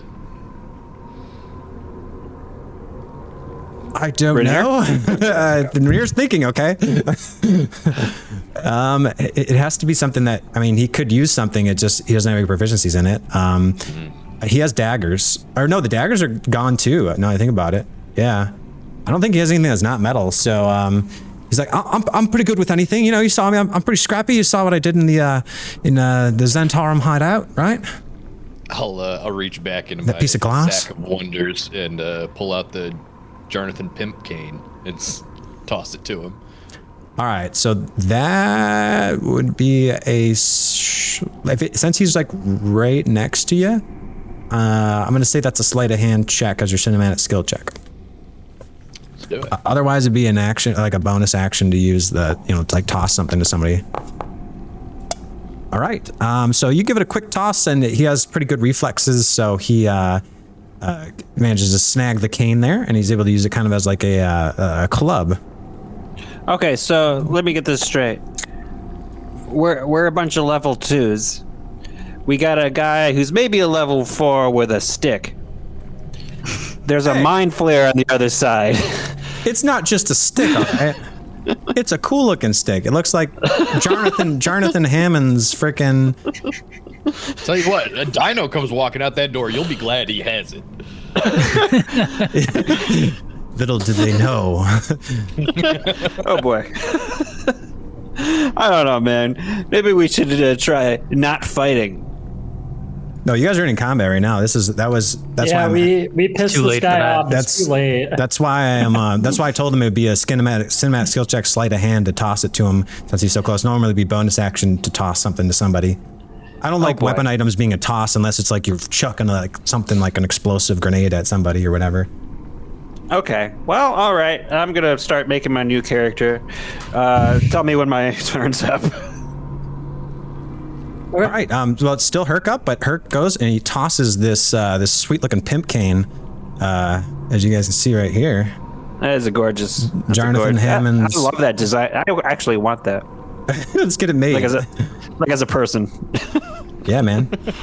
tosses him this pimp cane, and he twirls, gives a little twirl, a little whoosh, and he seems to be fairly decent with it.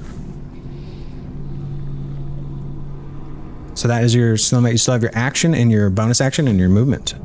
Cool. All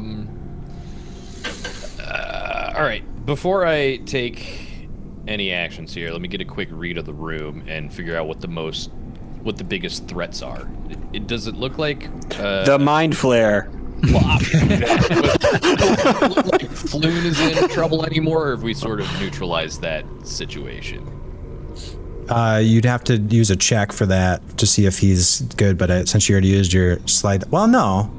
That sleight of hand is like a movement-based thing, and then you could so like you can't combine sleight of hand with like athletics, but you can combine like a sleight of hand with like a skill check. So if you want to like see how he's doing, like what condition he's in, you could give me like a medicine check to tell how he's doing or something like that, or if you're really that curious. Rather than looking at his like health, vitality stuff, I think I'd like to see like this pit that he's dangling over. Does it look like it's a trap door that's gonna open or anything like that? Is there any like sort of additional torture devices that we need to neutralize, or like what you do see the electricity on it, and you don't know as much as Bigfoot does exactly what it means. It doesn't look good, and since you just heard Serge say that, you know, he can't control stuff, you can assume that, oh, you know what, but I said it's dissipated, right? Okay, you see that the electricity dissipated, but below it, you see that there's the radioactive sludge. You can see that glow coming from it. It's like a radioactive kind of glow.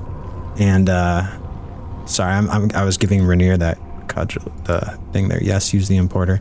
And then I need to get rid of that other asset, which is the, this. Get rid of that. There you go. So the electricity's gone now.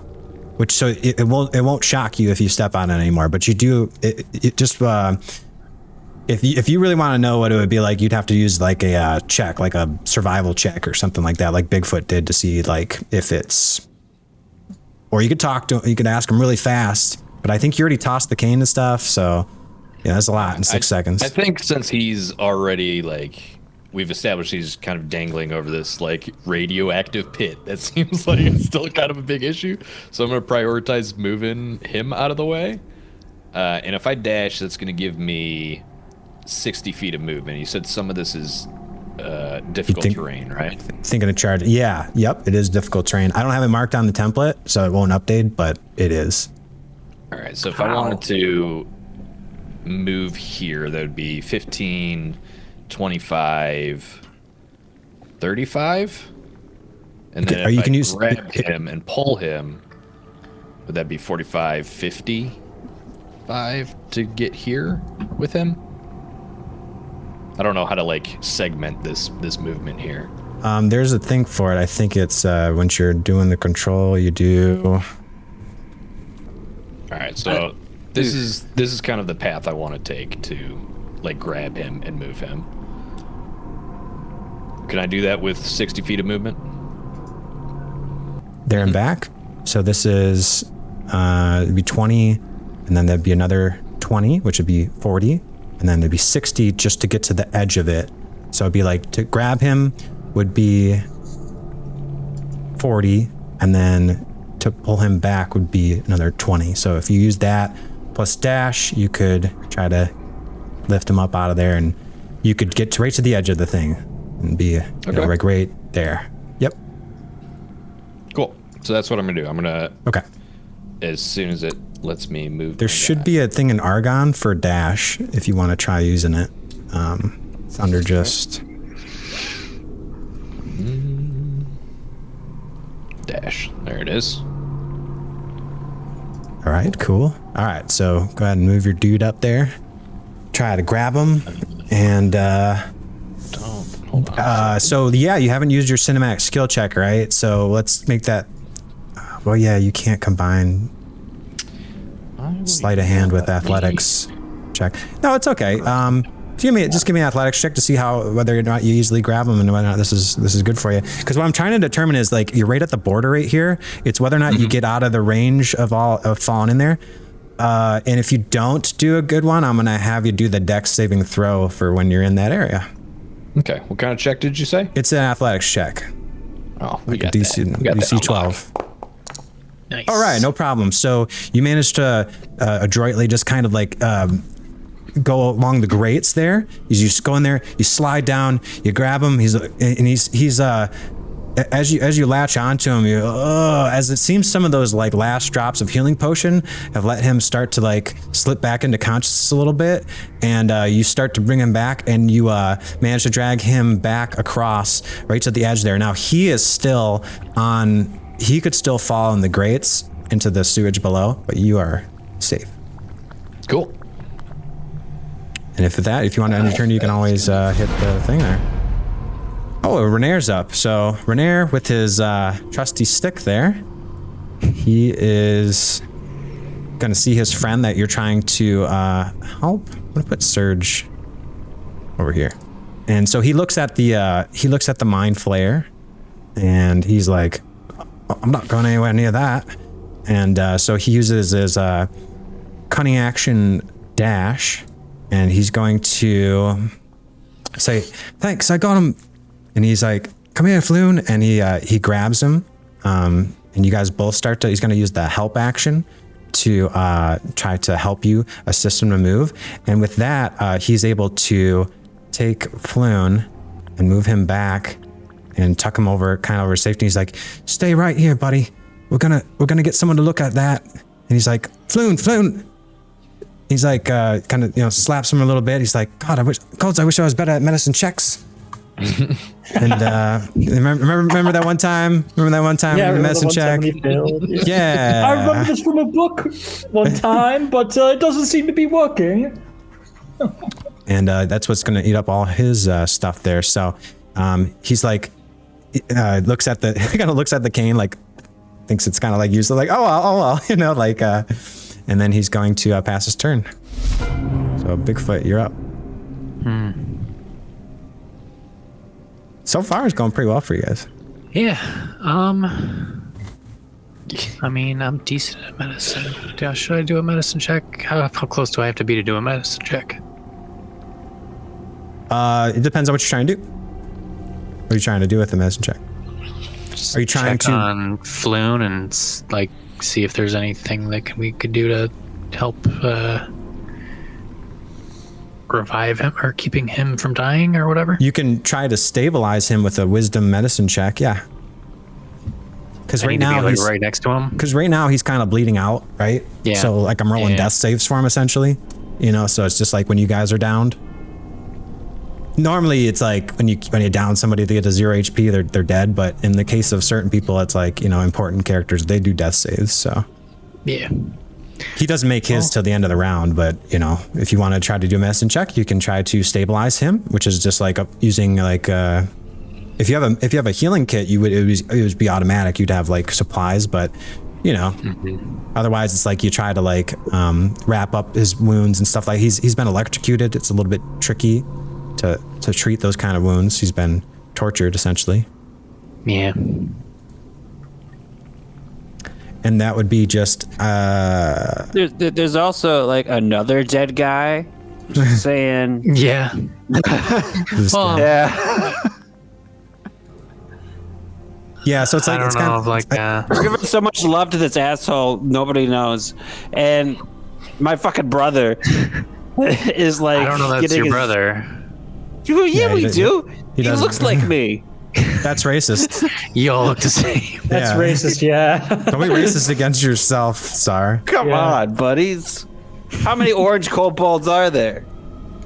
Not many. Way to determine. Yeah. That would be a history check. I mean, you could do a check. If you do a history check, because y'all are racist. That would be Bigfoot would do a history check to see if he knows that. It would be like either a nature or a history check to know if that kobolds typically are orange. How racist is it that it has to be a nature check? That's what I thought I want to know. Kobolds have been an expert member of society this entire time. This dude's not from around here, man. Yeah. All right. Well, he's from like Pittsburgh, man.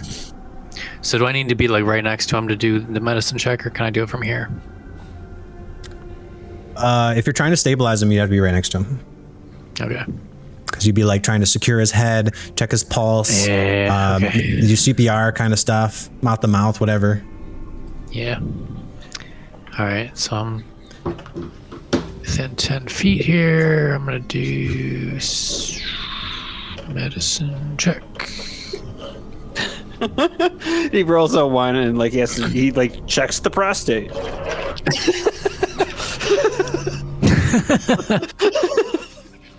19. And I forgot to add the old goblin in there, so he's gonna be grilled. He's in there. Okay. Luckily he didn't roll too high, so I didn't mess up. So would you roll? Oh, you're 19. Yeah. Okay. He is. So you start doing some sweet, you know, because you're not discriminatory or anything, you know, and you're all about free love, so you ain't afraid to give this man some good mouth to mouth and do some chest compressions, and it seems to do the trick as he starts to slip back into consciousness. He goes, thank you. And he's like getting like almost crushed by your chest compressions because you're so strong. He probably you hear that loud pop of the cartilage and you're like, oh yeah, that's how you know you're doing it right, because like the ribs can pop. That's the good stuff. Yeah. He hasn't cracked a rib or anything, but you know the hyaline cartilage of his ribs is just popped loudly as his whole chest has just been like compressed and snapped back, like when you play Trouble, you know the game Trouble, and just like that little bump, the thing that you press down, it's like, and it's like that. And he's like, and you're like, yeah, and he's like, yeah, it's fun getting into trouble, huh? It's fun getting into trouble. Okay, so he's stable, and I'm gonna say that's your bonus action. Okay, so I'm not gonna make it a full action. All right. But if I were to dash, that would be an action. Dashing would be, and that's just where you get to move double your normal movement speed. Yeah. Right now, there's just some cells over here. There seems to be like like the only exit seems to be here, unless you try to. You could try to lift this thing up, but you need to like a Herculean kind of roll to make that sucker budge. Yeah. I'm going to just kind of move up to kind of where Hurk's at. You also have a free hit, I'll remind you. Yeah. That will work no matter who you target. I was thinking I should maybe toss something at this guy here. He seems like he's like the only real immediate threat. You could also use your action to talk to the guy who's being mind controlled too. There's a lot of options you can do with your action. You never know. It might be somebody's schizophrenic cousin. Yeah. That's true. Hey, does anybody else have a cousin who's a goblin? Half cousin. We unfold one extra page of that goblin's child's drawing, and there's like Zarfar like drawn. It's like it was ripped out of a larger like story. Yeah, man. Cool. Man, I don't know if I'm like the persuasion type, man. Intimidation. Well, I don't know what your stats look like. Talk to this fucking guy. Maybe you're so down to earth, like it works, dude. It depends. So, like, if you had something you could demonstrate with, I make it that ruling where, like, if you want to do an intimidation check and you actually have something creative, like, let's say you did lift up that like giant stone boulder, which is almost impossible. Like, I would let you use your strength in place of your intimidation or as your intimidation check, because you just literally lifted something that's crazy. You're like, oh, that guy's jacked. But I don't see anything like that you could demonstrate your strength with. Yeah, not at this point here. Since we added a bunch of new like Baldur's Gate features, we might as well see if we can just get the Mind Flayer to kill himself. What? Yeah, I know, right? Jesus Christ, dude. Is that a spoiler or something? I don't know. What are you talking about? Good to kill himself. There's a lot of boss fights in Baldur's Gate where you can make a lot of characters kill themselves. Bosses kill themselves, yeah. You can certainly try. That's disturbing, dude. Yeah. Emotional damage. I don't think you're going to get in this guy's head. Yeah. I'm just going to imagine boning the Mind Flayer's mom. Yeah. Hey, you can do that in Baldur's Gate too. Okay, then. Is there anything? What would you like to do with your action? Would you like to make some kind of attack, or would you like to do some kind of skill-based thing? I'm just gonna throw a fucking javelin at this. If you're not, if you're also not sure, you can always take the dodge action, which would make sure that like all rolls against you give you disadvantage if you're just not sure what to do. Or you can slingshot it. Well, it's too late to slingshot since you already did some stuff. If you weren't sure, you could like slingshot forward or whatever. Or you can get up next to people to set up shots for sneak attacks or whatever. And there's lots of stuff you can always do. What did you say originally, though?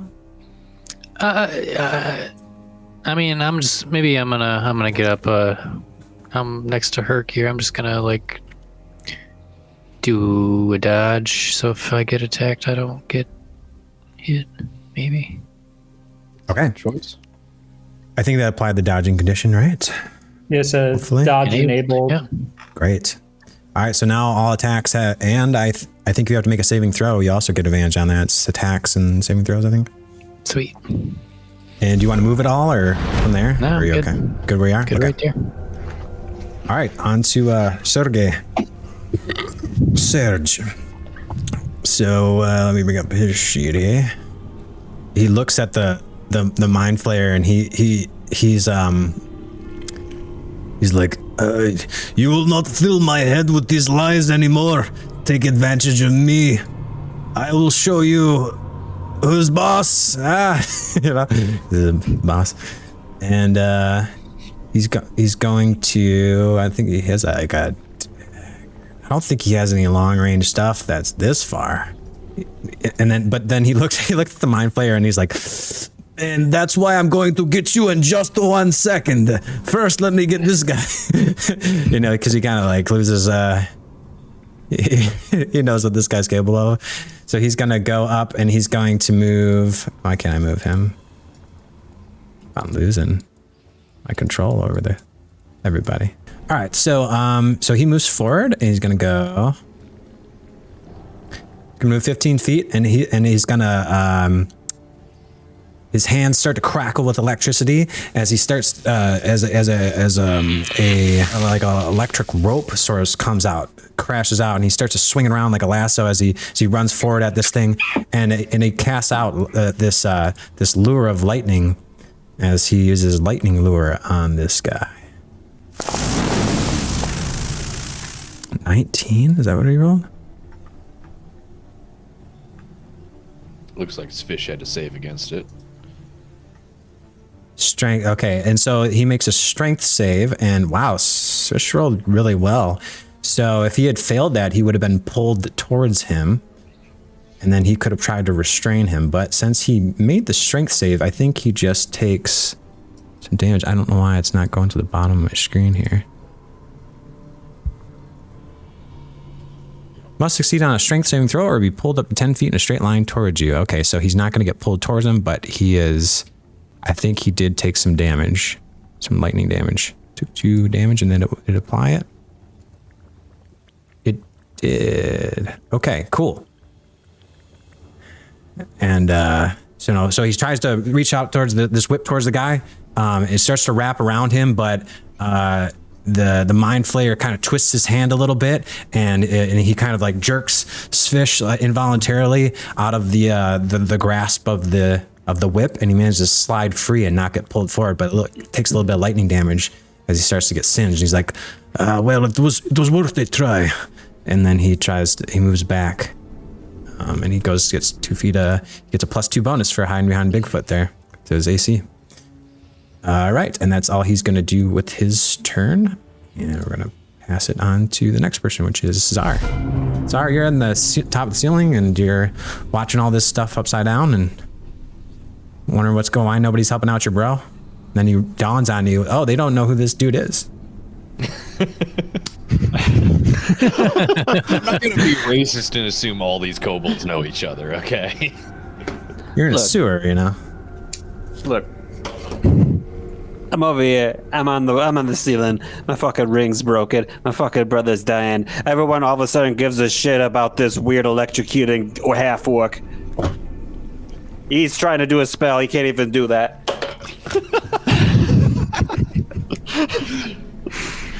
I got my brother over here. He's dying. He's on a fucking statue for some reason. It's weird. I don't like it. It looks pretty safe to go over there and just kind of like, you know, say hi. So what I'm going to do is I'm just going to yell out, hey, that's my brother. And I'm going. Okay. What do you mean, his brother? Like, Dude, I was about to climb with this goblin. They are brothers. Oh no. Yeah, I'm gonna. No, not that guy. This guy. Okay, you're trying to move again. Do you you still have the ring on? So No, go ahead and give me another charisma saving throw because you're trying to move. Oh wait. Shit. Are you trying to move just on the ceiling? Because you're still. My idea was I was on the ceiling, run down the ceiling, but run down the wall and then run over to him. So the way it's gonna work is like when you still have this ring on, and the thing is triggered where it's starting to try to tell you what to do to go high again, is that if you try to do anything to get lower again, it's going to trigger the saving throw unless you take the ring off. If you take the ring off, though, you'll fall to the floor because you're on the ceiling. So the choice is yours. I have no Christ-forsaken HP. So was that Tzar running across the ceiling there then? Because then you wouldn't be able to reach him. But you could take the ring off as a bonus action and fall to him and see what happens with that whole scenario. I could come up with some rolls for what happens when you're falling, but. All right, I'm going to try to walk down the wall. Okay. Give me Very a charisma, politely. Give me a charisma saving throw. Let's see what happens. You're trying to walk down the... Trying to walk down the wall. You're like, no climbing. I want to go down, Mr. Ring. Yeah. Hey. Oh! It says no climb. Climb. You must climb. Well, shit. Yeah. And you try to move your feet, but they just will not go in that direction. They try to go up, but you can't go up anymore. You're at the ceiling. In that case, I'm on the ceiling. Okay. I'm directly above my brother. And I'm like, yo, dudes, also this guy. I point. What would be considered down to them and up to me? This is my brother, I say. If we're saving family now, let's start with this one. I mean, I wasn't about to attack him. What do you want me to do about it, Tzar? Drag his ass somewhere safe. Let's get out of here. I don't know. What's the Mind Flayer want? We forgot about him. I bet he has something to say. He's still there. he's still sitting on his throne calmly. Just watching. Look, Mr. Mind Flayer. He's got nothing to do with you, right? It's Doctor, actually. I didn't spend 12 years in evil Mind Flayer school to be called Mr. Thank you. Okay. Mr. Doctor Mind Flayer. Are you saying this out loud, or are you trying to talk him telepathically? Because you guys all have a link with this guy still. I'm talking out loud, but I assume it doesn't matter. But it doesn't matter. Talking out loud. He hears you either way. I feel like my guy's familiar at least a little bit with these situations from stories, at least. So I'm like, look, guy, let's just get out of here. Come on, that's my persuasion. All right, I would love to make the DC easier on that, but if that's about all you got, you can roll for persuasion. It's not all I got. It's not all I got. Okay, okay. I mean, it depends. If you sound convincing, I'll make the DC easier. It's like, look, my man, Mind Flayer, Dr. Mind Flayer. We're here. We just needed this guy that you did not need. I imagine. This idiot. We're here because some guy paid us $5 to get his boy toy back. That's all we want to do. That's all we're here for. We haven't done anything wrong, to my knowledge. And we're willing to negotiate, of course, if we have something you might want. I would love to get rid of this random ring, for instance. I'm on the ceiling right now. How would you like to be on the ceiling? You're smart. Maybe that's a good thing. Considering how things have changed, I will take the redhead now. Hand him over. Okay. Not the dumb one. I don't want Floon the buffoon. I want Renaer Neverember. Yeah, I don't like his voice. All right, cool. Very well, bring him to me. Decided. It's decided. Yay! We beat the boss, guys. Let's go home. Yes, bring him to me. Why is it so quiet? A lot disturbed.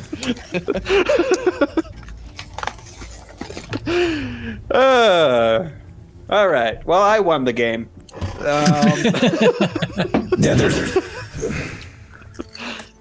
Yeah, there's no need for a check. I mean, he's cool with it. He's like, yeah, bring me him. All right, cool.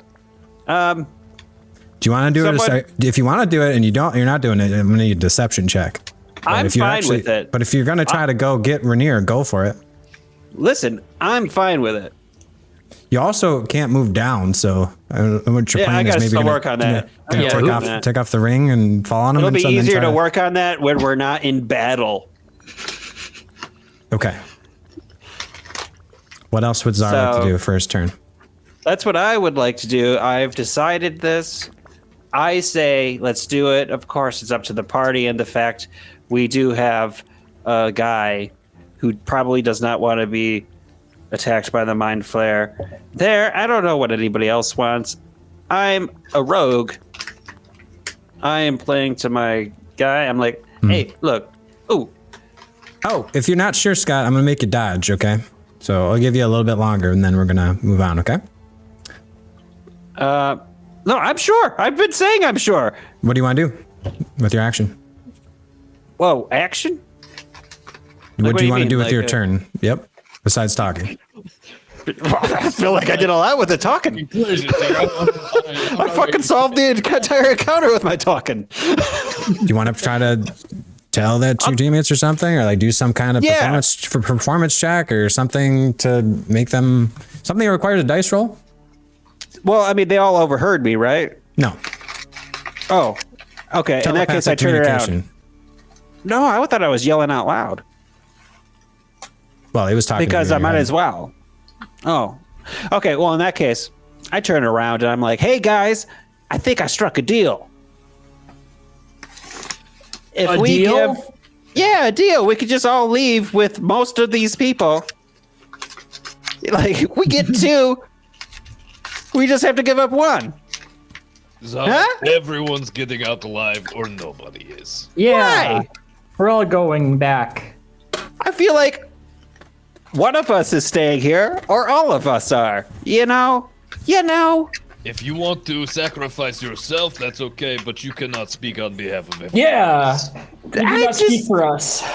Look, it's not even any of us. It's just the guy that we just discovered because he was, being held captive by birds. Come on. Like, we met him 5 minutes ago. All right. So Tzar uses that for his 6 seconds for talking, just so you know. Okay, so that's about it. And anything else you want to do? That'll Would you like to do anything with it? You want to do anything else with your action or anything? Because do you want to just? I'm just gonna make a dodge. Okay. All right. I'm not gonna try to make an attack after all that. Are you okay with that? All those peace talks. All right, Scott, Tzar. So you're just kind of now ready for anything, and I'm gonna make you taking the dodge action. Okay. He's dodging as well. Okay. And you still have the ring on, so you're still suspended right above your brother. Okay. I feel like this is not going well. And now we're gonna go on to the Mind Flayer. Why are they Hey, buddy. Well, it's not a bad option if you're not sure what to do. It's really hard for you to get hit then, right? If they do Tzar has like a little action dodge, and then Bigfoot has like a man standing tall dodge. Like I think there's 2 dodges, but I think they both apply the same effect. Yes, there's 2. Yeah, I can make him have the same one as Bigfoot. There you go.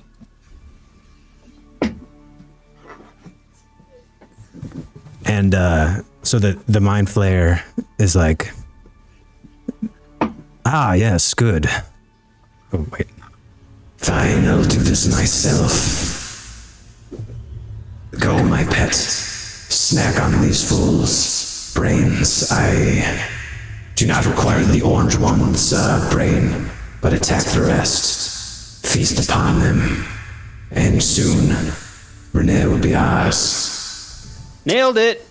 And as he does that, he releases the his little pet down next to him. He sets down the crystal ball that he had in his hand. Well, actually, I'm gonna say he pockets it. I don't know where he puts it, but hey, goes in there. Maybe it's between his thighs. He's just a thigh blaster. He's about to use thigh blast on you all. He's got a huge brain and huge thighs. He uses the the help action on Svish to enable with him his next. He uses the help action on his brain friend, his little thing there. Okay, so it has advantage on its next attacks. Man, I wish somebody would use a help action on my brain once in a while. Nice. And with that,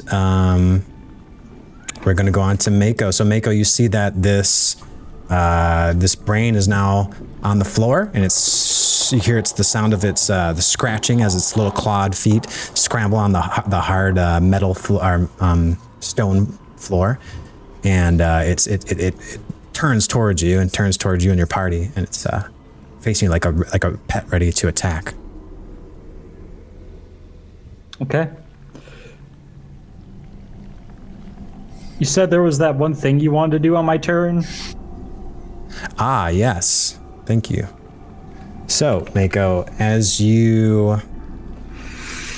this all began, you were having a conversation when you had the internal monologue, like the internal dialogue that you had with your patron, the Emperor of the Sea. And he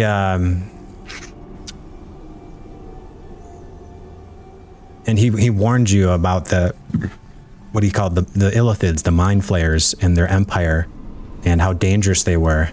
And as you are seeing everyone else that seems to be hanging back and not engaging with this thing, you hear this.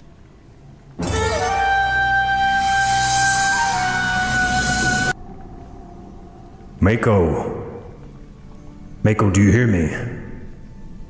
Yes, Nami, I hear you. Things aren't looking too good. Mako, that Mind Flayer is extremely powerful. Be wary. But first, I saw earlier that there was that birthday cake that Hurk got, and it seemed to really inspire him. And he's like, I just wanted to let you know that's like, in times like this, on the days of our birth, we must remember that we all have a purpose. You have a greater purpose to help your people, Mako. The rising of the Locathar is upon us, and you will be there to free your people. So receive the blessing of the birthday gift.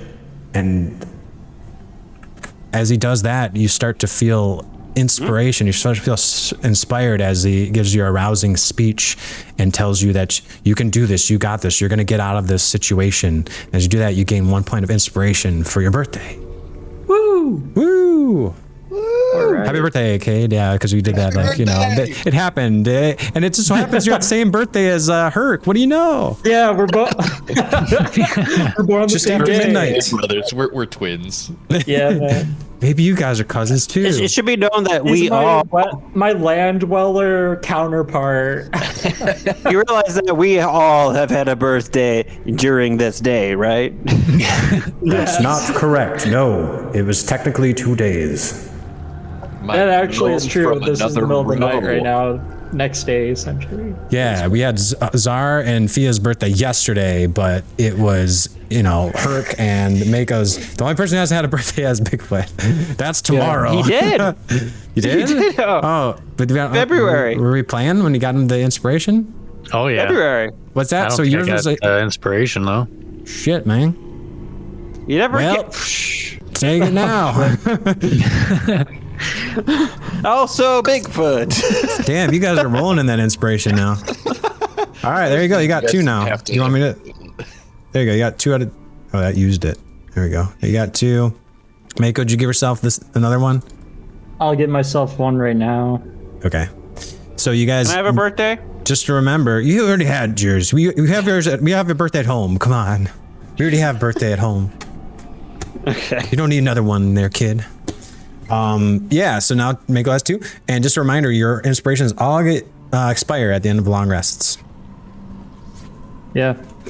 All right. I know what I'm gonna do. Mako gets his hands together and he does a small clap.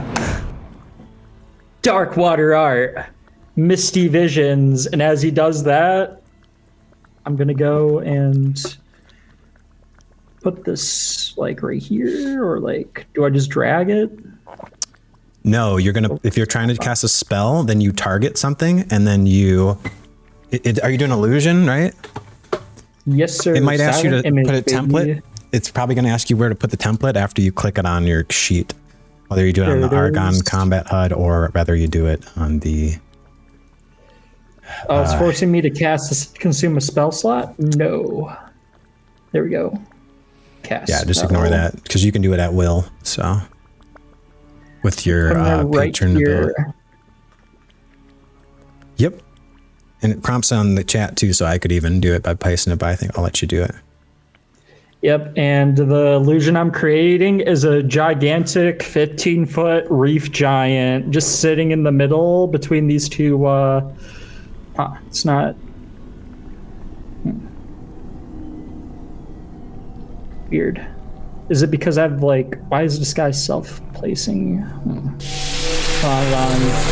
doing, like, weird stuff going. That's not where I wanted to place it. Yep, all right. Yeah, so there's a 15-foot giant right here, and if you would allow me, I would like to go and use my cinematic skill check through the illusion to kind of like goad the Mind Flayer into, you know, attacking it, or like... Where did you place your thing? Oh, sorry, I wasn't looking. I don't see a template anywhere. What? It's the dark purple where I'm pinging. I don't see the... See that thing, place measured template, like right here, and then you just go like right there? Is that what you want? Like that? Right there? So, Yes, okay, so you now you casted your spell, and what is it? A giant or something? A reef giant, so it's an underwater giant essentially. Think of it like that, and it has a big giant, it has like seaweed for hair, and it has like a big giant like mace made out of reef. And I want to, if you would allow me, use my cinematic skill check to go and like either like intimidate the Mind Flayer or like try to get it to go to attack this image. You're trying to make it look like it's towering over the Mind Flayer? Yeah, and I would like to go and like use its arms and stuff like that to like basically like point at it, and like, you know, like how like in those like kung fu movies they like do the point thing, and then like they do like, you know, they come here with their hand. Oh, like the Neo thing from Matrix? Yeah, like you come here, yeah, like... Sure. Are you sure you want to make it underwater though? Because it's like, why would an underwater one be in the temple? You know what I'm saying? Because I summoned it. Okay. So you just have water themed everything that's going through there? Okay. Nah, that's just what I'm doing right now. Okay, so I'm going to have him make the intelligence check then, or investigation check, I guess? That's on its turn, and it wastes an action to do it, according to the spell. Just see that it says investigation check. I don't see anything about it using an action. It just says, oh, use an action. I see what you're saying. Creatures use an action to examine it. Yeah. Okay. So it has to use an action on its turn to examine it. Okay. Yeah, so for all this thing knows it's real right now. Yeah, unless it does a check. I got you. Okay. Yeah. And cool. Very cool. Let's see here. Let me grab myself one.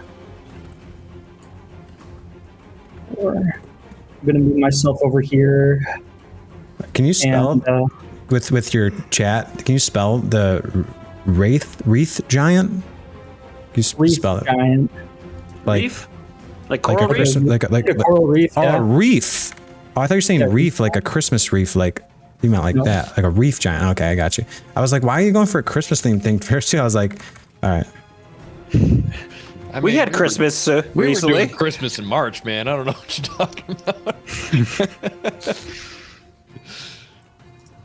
Yeah, and so do I need to like do any kind of like skill check to kind of goad this thing, if you would allow me to, with the image, or no? You can do an intimidation check with it. Okay, cool. I'll do I'll roll intimidation. Okay. Although I'm googling pictures of this thing, and it does kind of look like a big horny Santa Claus. You mean like this? We need to fucking go. Oh my god. Oh shit. Yeah! There we go. Oh! And they got to go, so come on, get them now. You picked the wrong day to fuck around with my tight. Intimidated by that too. I imagine he's doing this to him. Yeah, he's literally doing this. Yeah. He's like flexing his pecs. This giant fucking reef giant comes out just in a freaking loincloth and just starts singing that song, which I don't even. It's like, damn, Mako. I give him got credit. so inspired from his birthday that he did that. Wow. I don't know. The Mind Flayer is really hard to shake, but it looks a little bit like a little. I don't care how smart you I are. don't know. It's not exactly. It's not like it's not smart. It's just it does. Its mind is a little boggled by what it just witnessed. What sorcery is this? What decision making is this? I'm gonna say that he is like, his view is kind of blocked by this thing too. Yeah, All right, man. That's Well, also kind of intentional to do it. That was All pretty right, cool. and then I'm going to pass. Can't believe you my crit. turn. I know, dude. That was so crazy, man. All right, things are going pretty good for you guys. All right, so this goblin here, supposedly Svish, is looks at this bewildering scene and he's like, should I attack? I don't know. Like, I don't know what to do, man. And then he's like, here, what to do, boss? And the Mind Flayer's like, I'll take care of this oversized loincloth freak. You attack. Here, use my pet. and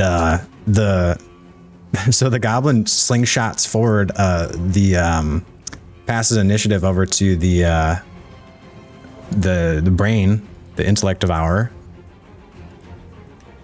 because they're in the same little chunk there. So I'm gonna edit his thing, and I'm all new to this, so it's gonna take me a second. I think I will put him as an 11. I think that worked. That puts him in front of me. What's the Intellect Devourer? Oh no, I looked at its AC. It's on a white background, so it's hard to say. Is that 6?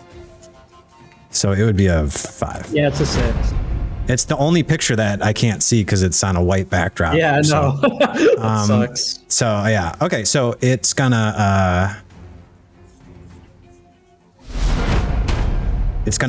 slingshot forward this the brain, and so basically this brain with legs is gonna ride forward. It moves 40 feet right towards them, and as he does that, as it passes by, the goblin hops on its back and starts riding it into battle like it's like a cavalry, and it's going to use its action to dash. It's going to dash right towards,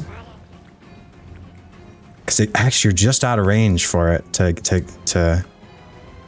Bigfoot's just out of range because they'd have to use dash to get there. Yeah. Okay. Yep. And now it has the goblin riding on its back as it moves just there. So it's about 10 feet away from Bigfoot and about 10 feet away from Hurk. And so you see this, let's see if it works here. This goblin, there it goes, it worked. The goblin mounts on top of the brain and it starts riding, yeah, so now, yeah, it's actually working. Yeah, hell yeah. It's riding into battle like a friggin' cavalry has arrived here. And now this guy, he passed the slingshot initiative, so now he's going to ride in there and he's going to make an attack and he's going to target Hurk. He's going to target him with, where's he got, a bow? I guess he has to use a bow, so equip that. Target Hurk, shoot it. Can make a, so as he's riding on this thing, he's bouncing up and down on this brain as a little horsey, and he does a 15, which is not enough. So he's bouncing up and down like a madman, like this goblin's just bobbing up and down, and he's like, ah, and he goes to shoot you, and then the arrow just goes like, whizzing past you. Close call there, Hurk, but you're just like, little like, oh, I didn't even need to move. Weird. And with that, that's gonna end its turn there. So Hurk, you're up, man. See this? You're getting charged at by this dude on a Yeah. All right. What's going on? How does targeting somebody on brain back work? Do I have to like? Because it looks like the brain space is larger than the goblin space. You can target either one. You can. I can. If you're having trouble targeting, I can move them temporarily or something. The tokens are attached right now. One's mounted on top of the other. Are you having? I will. I'm gonna attack the lower of the two. Just try to like cleave his legs if I can. This creepy looking brain. Yeah. So you're gonna shoot. Rush forward and hit him with that. And is it letting you target the Intellect Devourer? I believe it will. Yeah. All right. Sweet. I just wanted to see what these new fancy things are. I have a lacerate, a rush attack, pommel strike, and a charger. Where would? Yeah, you're more than 10 feet away. Ironically, it didn't want to get an opportunity attack range, but it's yeah, because of that, you could do the 10 feet to charge it if you want to use charger. Fuck it, yeah, let's do that. And all right, choose the mech. I'll pump in an extra +5. Yeah, I think I think what you do is if you click that first. Nice. That does not hit though. I don't think. Well, no, it doesn't get the plus. It did do the +5. Ah, what did you roll? Like a 3? Yeah, you rolled a 3. Damn, dude. I was like, how's that still a 13? Yeah, so you go charge. Okay, so Hurk has this arrow that whizzes past him, and he charges forward and into a dead sprint there, and he goes to it. He's not sure if he should attack the brain, but he's like, or Svish. He's like, I shouldn't hurt Svish, you know. He's a great guy, you know. Apparently, so he tries to take a swing for the brain, but this thing is just going hog wild there, and it's hard for you to judge. This thing came to like a screeching halt. The brain did. So you go to swing for it, and it just barely stops, and as you go kind of whizzing past it here, like right there, and you whiff it with your longsword because the brain stopped, but the goblin was shooting. So yeah, that's what happened. All right, and then I will stay here and pass my turn to Renaer. All right, Renaer is going to slingshot forward Bigfoot. And he'd be like, you go ahead, big guy. I'll go based off of your, on your mark. And he's gonna slingshot you forward there, and go right after you. All right. I'm gonna make him a 16.5. No, I gotta go back. There you go. Okay. It's a little clunky. I haven't figured out how to do the slingshot thing yet with it, but yep, there you go. So he'll come right after you, and he says, after you, I'll piggyback off of you. Not like that guy, though. As he points to the dude who's riding piggyback, goblin on the brain. Yeah, so I'm gonna get right up in here, and how can I tell who I'm targeting here?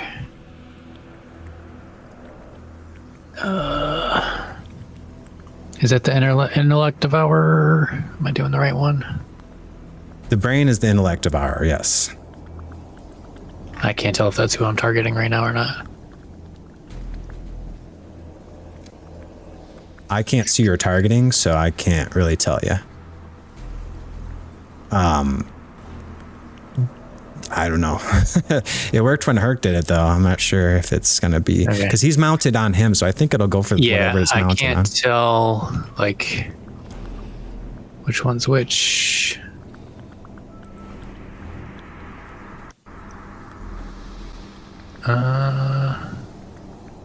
There's like a big one and a little one. The big one will be like the Intellect Devourer. Because the little it shrinks down the guy that's mounted. So here's what you see when you go rushing in there. There's a little goblin riding on a brain. It looks like that. He's rushing towards you. So I get a free hit on somebody. How do I use that? You just tell me you want to hit the guy and it'll work. I want to hit the fucking Intellect Devourer. Okay, just give me an attack roll, and then we'll just see what the damage ends up being. Whether or not it hits or not, it doesn't really matter. It's just guaranteed. You can just kind of re-roll it until it hits if you want. Critical success. Oh, hey. How did you get the? Damn, the hell Rolled kind that of 20. bonuses are you getting there? You got a. Oh, it's Yeah, because you critted? Oh my god! Critted, yeah. What? He critted, yeah. Are you dude. serious?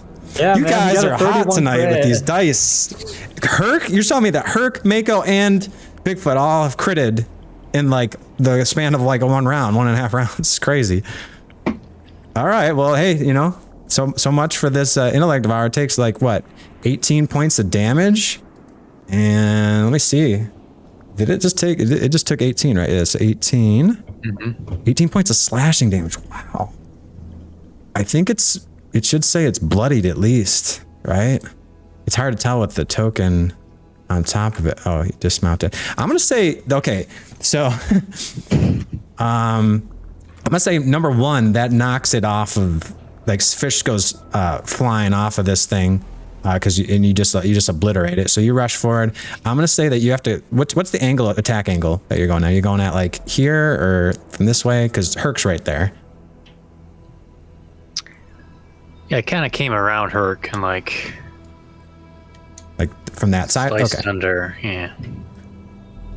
All right, so here's what happens. So you come down with your battle axe, come crashing down, deal a looks like a mortally wounding, very deadly slash on this thing, knocks off Svish or this goblin here, and he falls down, and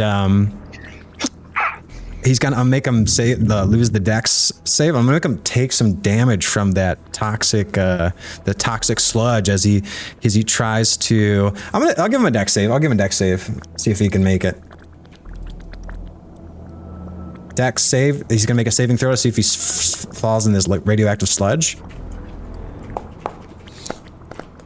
Oh, and he lands with a splash in this disgusting looking, like pulsating, gooey, bubbly, radioactive goo, and takes 1d6 of poison, toxic, necrotic kind of damage.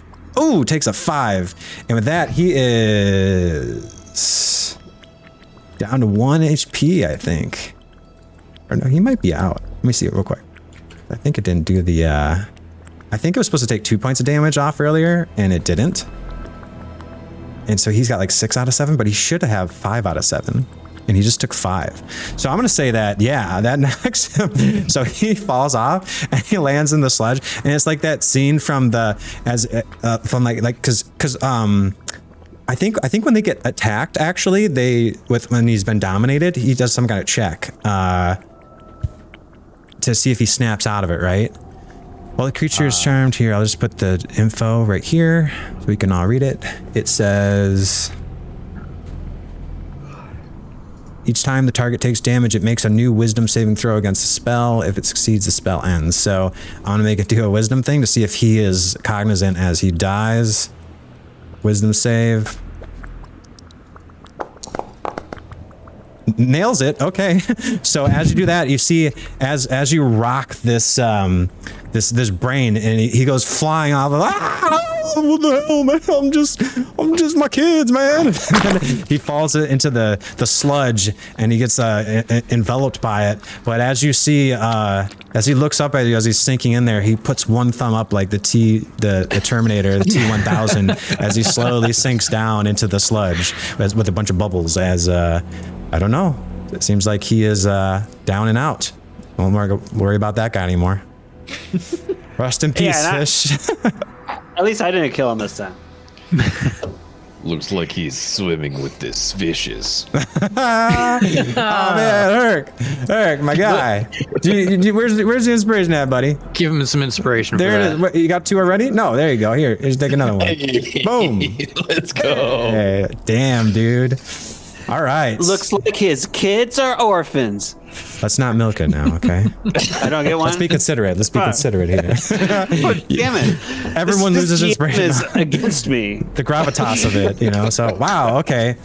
I don't think we need to do anything with the crit success. That was already pretty cinematic there. I got my roll table for it, but that was pretty good, man. So it looks like the Intellect Devourer is bloodied by that, though. So I will,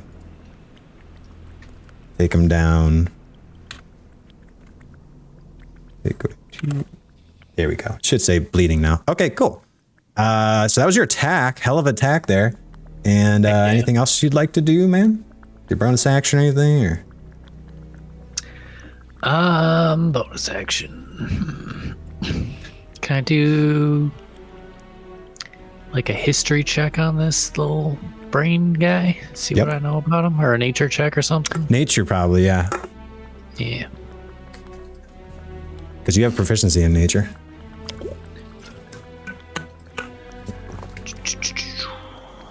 Nature. All right, so 16 added on a modifier.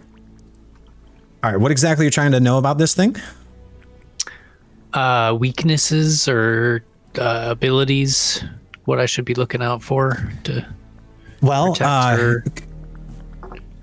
you know more about the Fae than anything, but you know the nature of things. Like, you know when something looks like it's the way that it's carrying itself and stuff like that, and you could tell that this thing, it looks like it just wants to. It said the Intellect Devourer said to snack on their brains. You have an idea that this thing is going for your head. It's going for your noggin, and it seems to.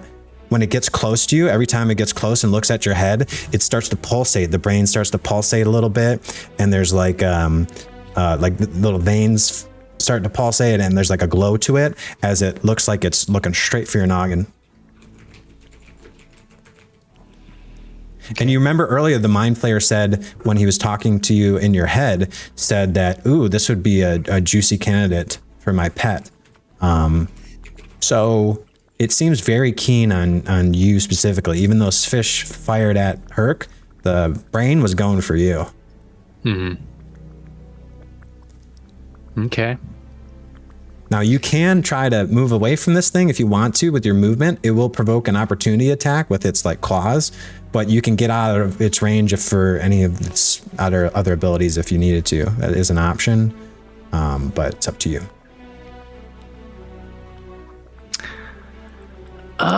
Boy. I don't think you can still bonus action at anything for an attack, really. So at this point, it's like, do you want to be next to this thing or do you not want to be next to it? Is probably what I would be thinking.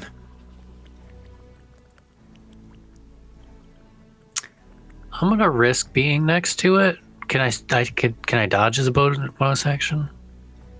Or that's like an action. I forgot, when you guys land crits, you can give inspiration to one of your allies as well. Shit. Hey, do you want to give Tzar some inspiration? I'll give Tzar my inspiration when like I went and like got the buff reef giant to intimidate. The guy that had inspired Tzar, right? Do you feel inspired by that? Well, it's the crit from when you guys land crits, there's critical inspiration, which is the mechanic I forgot about. And so it's the player that like Bigfoot or somebody. So you can give it to anybody, but I think that Hurk already has Hurk's maxed and Hurk's maxed, so is Mako, and I'm pretty sure that just leaves Tzar, which is why I was saying, do you want to give it to Tzar? Yeah, why not? Okay. Cool. You can't like when you pass off your inspiration to somebody else when they're not actively using it. I get what you're trying to do though, Mako. It's just you can't. No, I rolled a nat 20 with the intimidation, so I thought that counted. Oh no, that's for crit attacks. Oh, crit attacking. Okay, my bad. Yep, and he landed a crit. So I knew I was forgetting a bonus, and it wasn't just from the roll table. It was that. So you can award it to somebody, and like when Renaer landed his crit, I think he gave it to Bigfoot at the time. So, anyways, now you have 1 point. If you want to try to add that onto your sheet, there, Scott, you can. I did. Okay. Well, great. You've done a lot, man. Is there anything else you want to do with your turn, Ian? I think we're good. All right, sweet. So Renaer sees you standing next to this Intellect Devourer, this brain, and he's like, all right, let's get him while he's down. Well done. And he is going to rush in to attack it.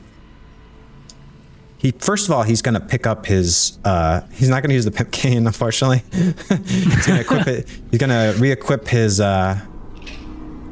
rapier. It's a rapier, but he calls it rapier. Shit, I just took it off of there. At 5, 10, 15, 20. That would require a dex save for him to get through there. Yeah, You go through Hurk for like 5, 10, 15, and then like 25, 10, and then 15, 20, 25. I knew there was a way to get there without having to, because he would have had to do a dex save for going across that difficult terrain unless he wanted to move at half speed. Okay, so then he comes over, and since you have an ally right next to him, he's going to be able to do that with a sneak attack. So, gonna attack. Nice. 19. How much damage? 11 damage. Still stands, but since you have an ally within 5 feet, I'm gonna roll a sneak attack. He gets Tzar, how much are your sneak attack die? Oh, I have no idea. Let's see. Is it 6? Is it D6 or D4? Is it D8? I think it's a D6 per level. I think it's It a is. D6, yeah. He's level D6 3. per level. Pretty sure he's gonna get it pretty bad here. He's got 3d6, so let's see. 1, 2, 3. Before I hit it though, let me know. I think I have a macro for it. So 3rd level is 2d6, 5th level is 3d6, 7th level is 4d6. Okay. All right. So it's d6. Okay, good. Okay, that's what I was gonna. All right. See how much damage we get. 3 more damage. 14. Scroll down. 3. 5 minus 3. 2. Okay, it's pretty close, guys. It's pretty close. Not the sneakiest sneak attack of all time. Hey, you gotta take the damage where you can get it, man. 2d6. Okay. Bonus action disengage. And it's now 10 feet away. He backs off slightly with the rest of his movement, but cannot, since he used cunning action to get out of the way. It's actually called light-footed for him, but it's the same thing. All right, and with that, it's gonna end his turn. So we got Surge. So this thing is just barely hanging on. And he's going to say, "Hey, Hurk, down in front." And he looks like he's gearing up for, you see his hands start to glow, this time with fire. I used my reaction to duck. yeah. And, all right, well, I was going to have him do a firebolt, but instead, he's like, just like old times, Hurk. And he reaches out his sword, and it gets enraptured with green flames as he rushes in and springs off of Hurk's back and comes down, crashing down on the Intellect Devourer, and it does not hit. So he vaults over you, and I'm trying to move his token, but it's not moving. He vaults over you, and he has this giant green flaming sword. And as he comes in, he comes swinging, but it's like he slips on your shield that you have on your back, slung on their shoulder, and he comes kind of crashing down. It doesn't hit it. He's like, sorry, I'm still a little rusty. And that's gonna, I guess, end his turn. I'm surprised that, what did he roll? That was so bad. A 3? A 3. 3 plus a 2? Yeah. Damn, dude, that's rough. All right. On to Tzar. Ready. Nihiloor looks like he's like ensconced with everyone else now, but you can certainly try to get him. You know, I'm going to go a different route. I'm going to try again to get to the floor to my brother. This feels like a side quest at this point, but fuck it. I'm in it. Yeah, man, go for it. There's a lot going on. All right. Charisma saving throw. If you try to go down to him, if you take off the ring, you'll drop down to him, but you'll probably take some bludgeoning damage. I can't do that. So, charisma saving throw it is. Let's see here. Saving throw. Where did I put it?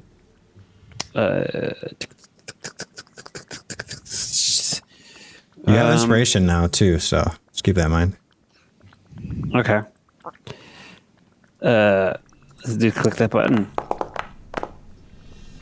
7. Yeah, it's not going to be enough. Inspiration! All right. Oh!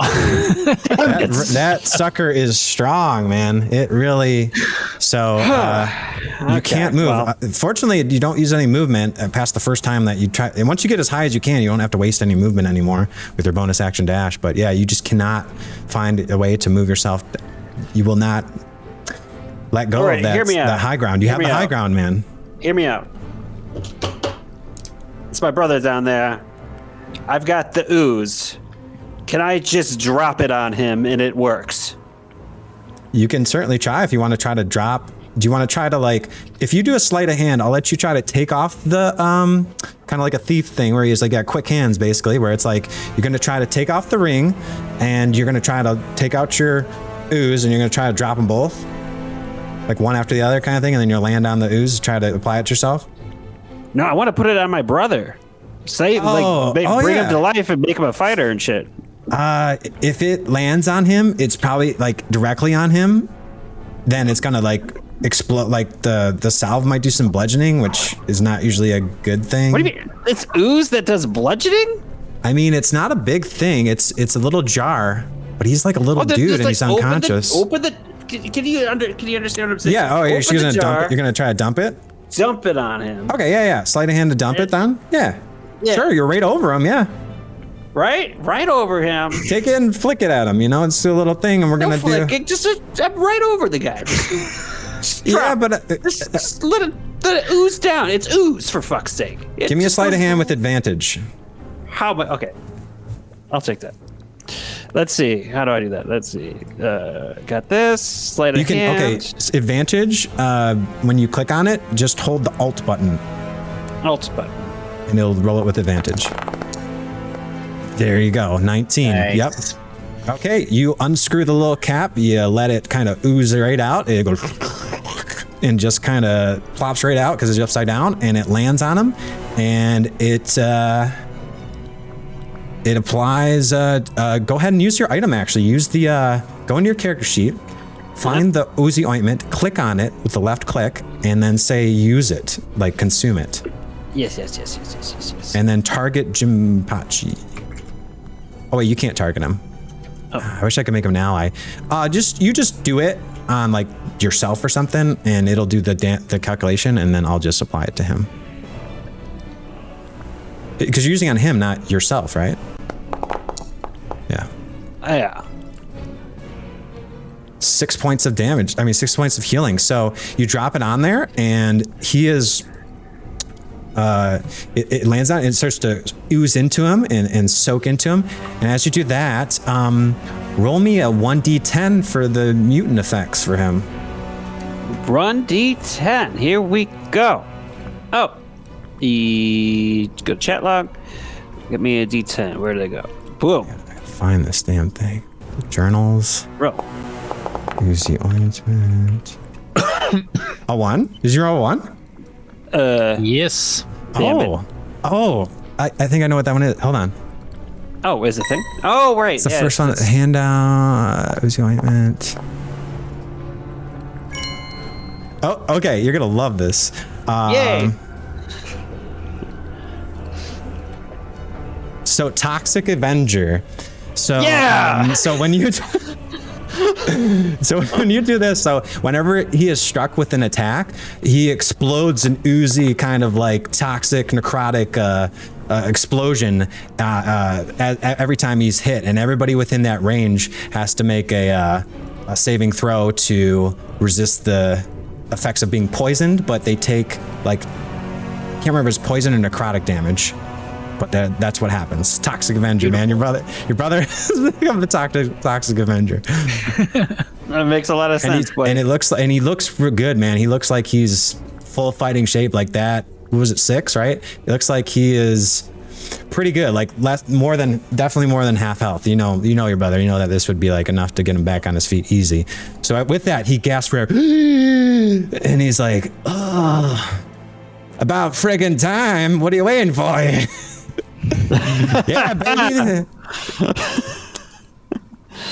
Oh yeah, now what? So now now Jinpachi springs up on the thing there, and he's like, "Oh, 1 second here," and he hops off the thing with a little flip. And as he does that, it looks like it springs a trap that was in the hand, and the hand closes down. And as it does that, it dumps down, and there's like a little pit that opens up of spikes, and it looks like he knew about it because he's smart fucking guy. That's why. And he jumps away, and he lands safely over here. He's like, What's up? I'm stuck to the ceiling. Yeah. Hey, I'm glad we can hang out again. What's going on with the feet? Wait, is that like a fish thing or something? Is it the fish that in it? Hey, look, buddy. I can't explain any of this.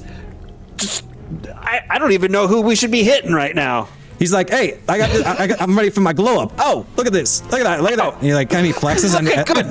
You're not looking as good as me, buddy, but you're looking good, huh? I mean, we're twins, but whatever. You know, I got the glasses, so I'm smarter. You know, whatever. And he's like, you always. I mean, I'm smart, but you're kind of the wise guy. You know, you got the wisdom, I got the intellect. Hey, what the hell's going on over here? That's thinking. Just falls into And you guys are just little chatterboxes. The rest of this battle's going on. You guys are in your own kind of little world here.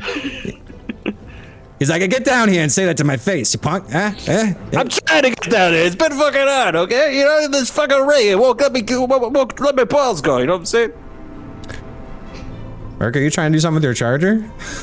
I'm trying to do self-roll. I'm sorry. You guys seeing that? Yeah, I've seen all that. Yep. Yeah, it keeps going. No, I was fixing the numbers because I think some of the mods. Yeah.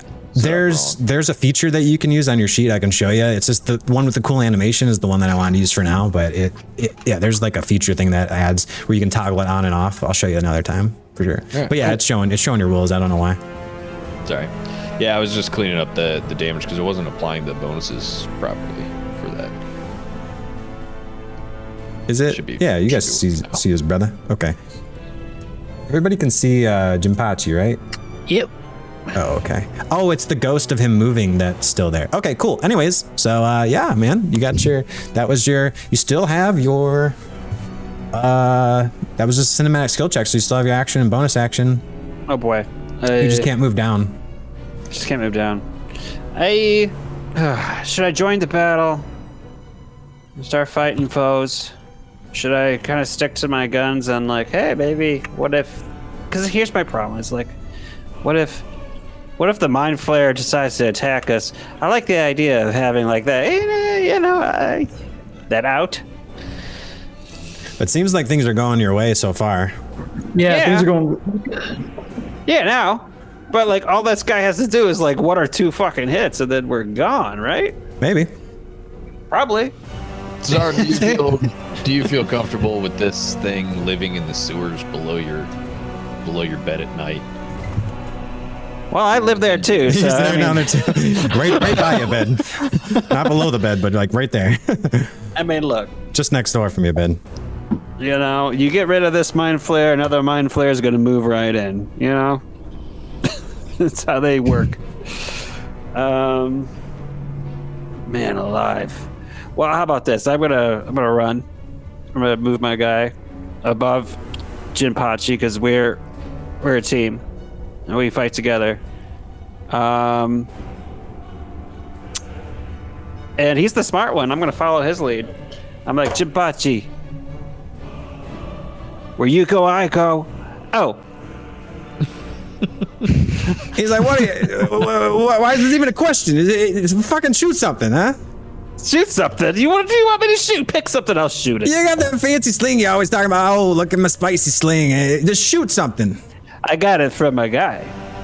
What do you want me to shoot? Do you want me to shoot the Bigfoot or the brain? I don't care what you shoot, but stop shooting your mouth off and let's get something going here, huh? Okay, fine. You want to see some shooting? You want to see some fucking shooting? Watch this. You fucking goddamn loud. This whole time. Oh, that one. Damn. You gotta do better than that. Nah, I'm upside down, you fucking gooch. I mean, that's like what it says when you roll like a nat one. So what were you even targeting? Did you pick anything for you yet? Okay. It says the Intellect Devourer is what he targeted. Yeah.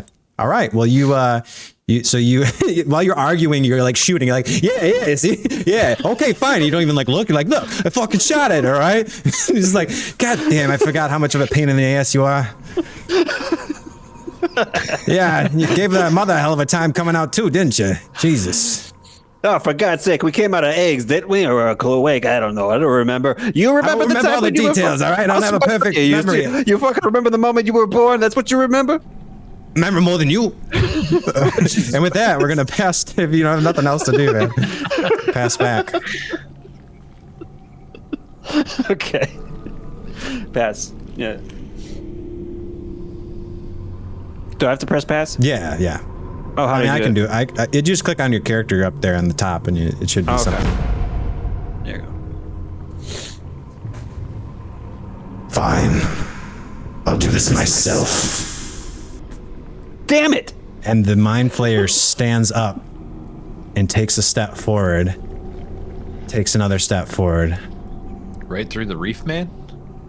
Oh, you're right. The wreath guy's Yeah, there. the reef guy's right there. Yeah, like Okay. he's Okay. occupying that space right in front of the party. He's like, You underestimate the power of the Elder Brain. The Illithids show our strength one way by crushing all those before us.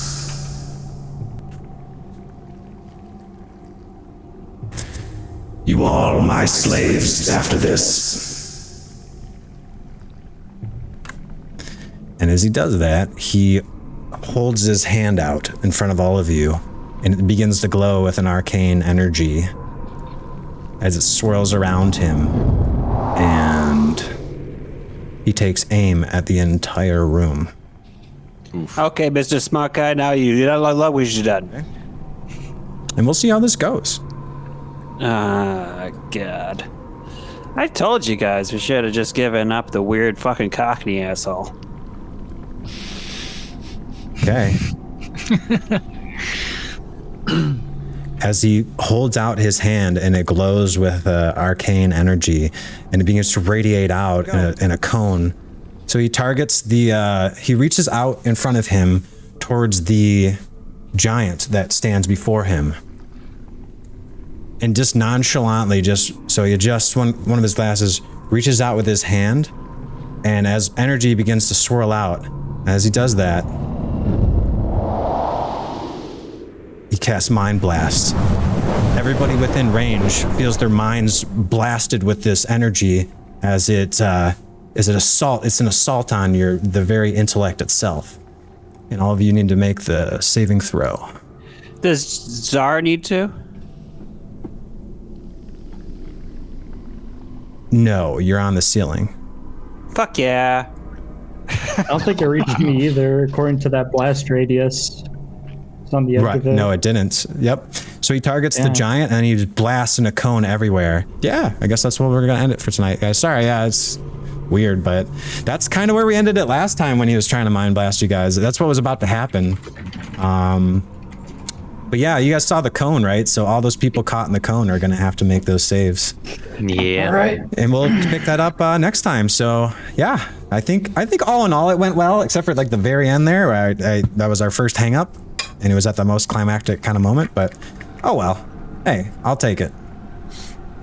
Yeah, that was pretty good. It was me. Yeah, Good man. Session. You guys that was a lot did of fun. a bunch of crazy rolls too, and there was a lot of cool moments in that fight. I'll tell you what. It's the first time Tzar ever missed anything. Yeah, weird. Yeah, that was crazy. Nice. well, I mean, yeah, you always hit everything because you got a crazy attack roll. But yeah, I mean, like if you really needed it, like somebody else could give you inspiration because that's always a thing. But yeah, man, this is cool. You used it on the charisma saving throw, so yeah, it all worked out in the end. What did you guys think of the new interface and everything? Everything looked good on your end? And Oh yeah. It was a smooth playing experience. Yeah. yeah, at least So for let's do the battle. Let's die immediately, and Quit having that attitude, man. That's quitter attitude, man. We got this. All right. oh, quitter, huh? you guys got them Yeah, outnumbered man. 1, 2, 3, 4, 5, 6, 7 to 1 right now. Yeah, we got this guy 7-1. This is insane. We could beat him. Insane. And I don't think he got everyone that Mind Blast either. I think he only got He caught like everybody. Like it was like Serge, Renaer, Hurk, Bigfoot, Jimpachi. Did he? Wow. Yeah. I just saw the edge that like he barely didn't hit my character. I'm like, holy shit. He didn't hit me and Floon. We're okay. Yeah, I forget what the range is on it, but I knew it was pretty far, and like That was ironically, pretty fucking far, dude. if you had put it like, I mean, it was smart to put him right in front of it, but it's like, unfortunately, that was the thing. It's like he just doesn't care. It's like a Kamehameha, just fucking blasts everywhere, and it's like a giant range on it, and it's a great attack. So.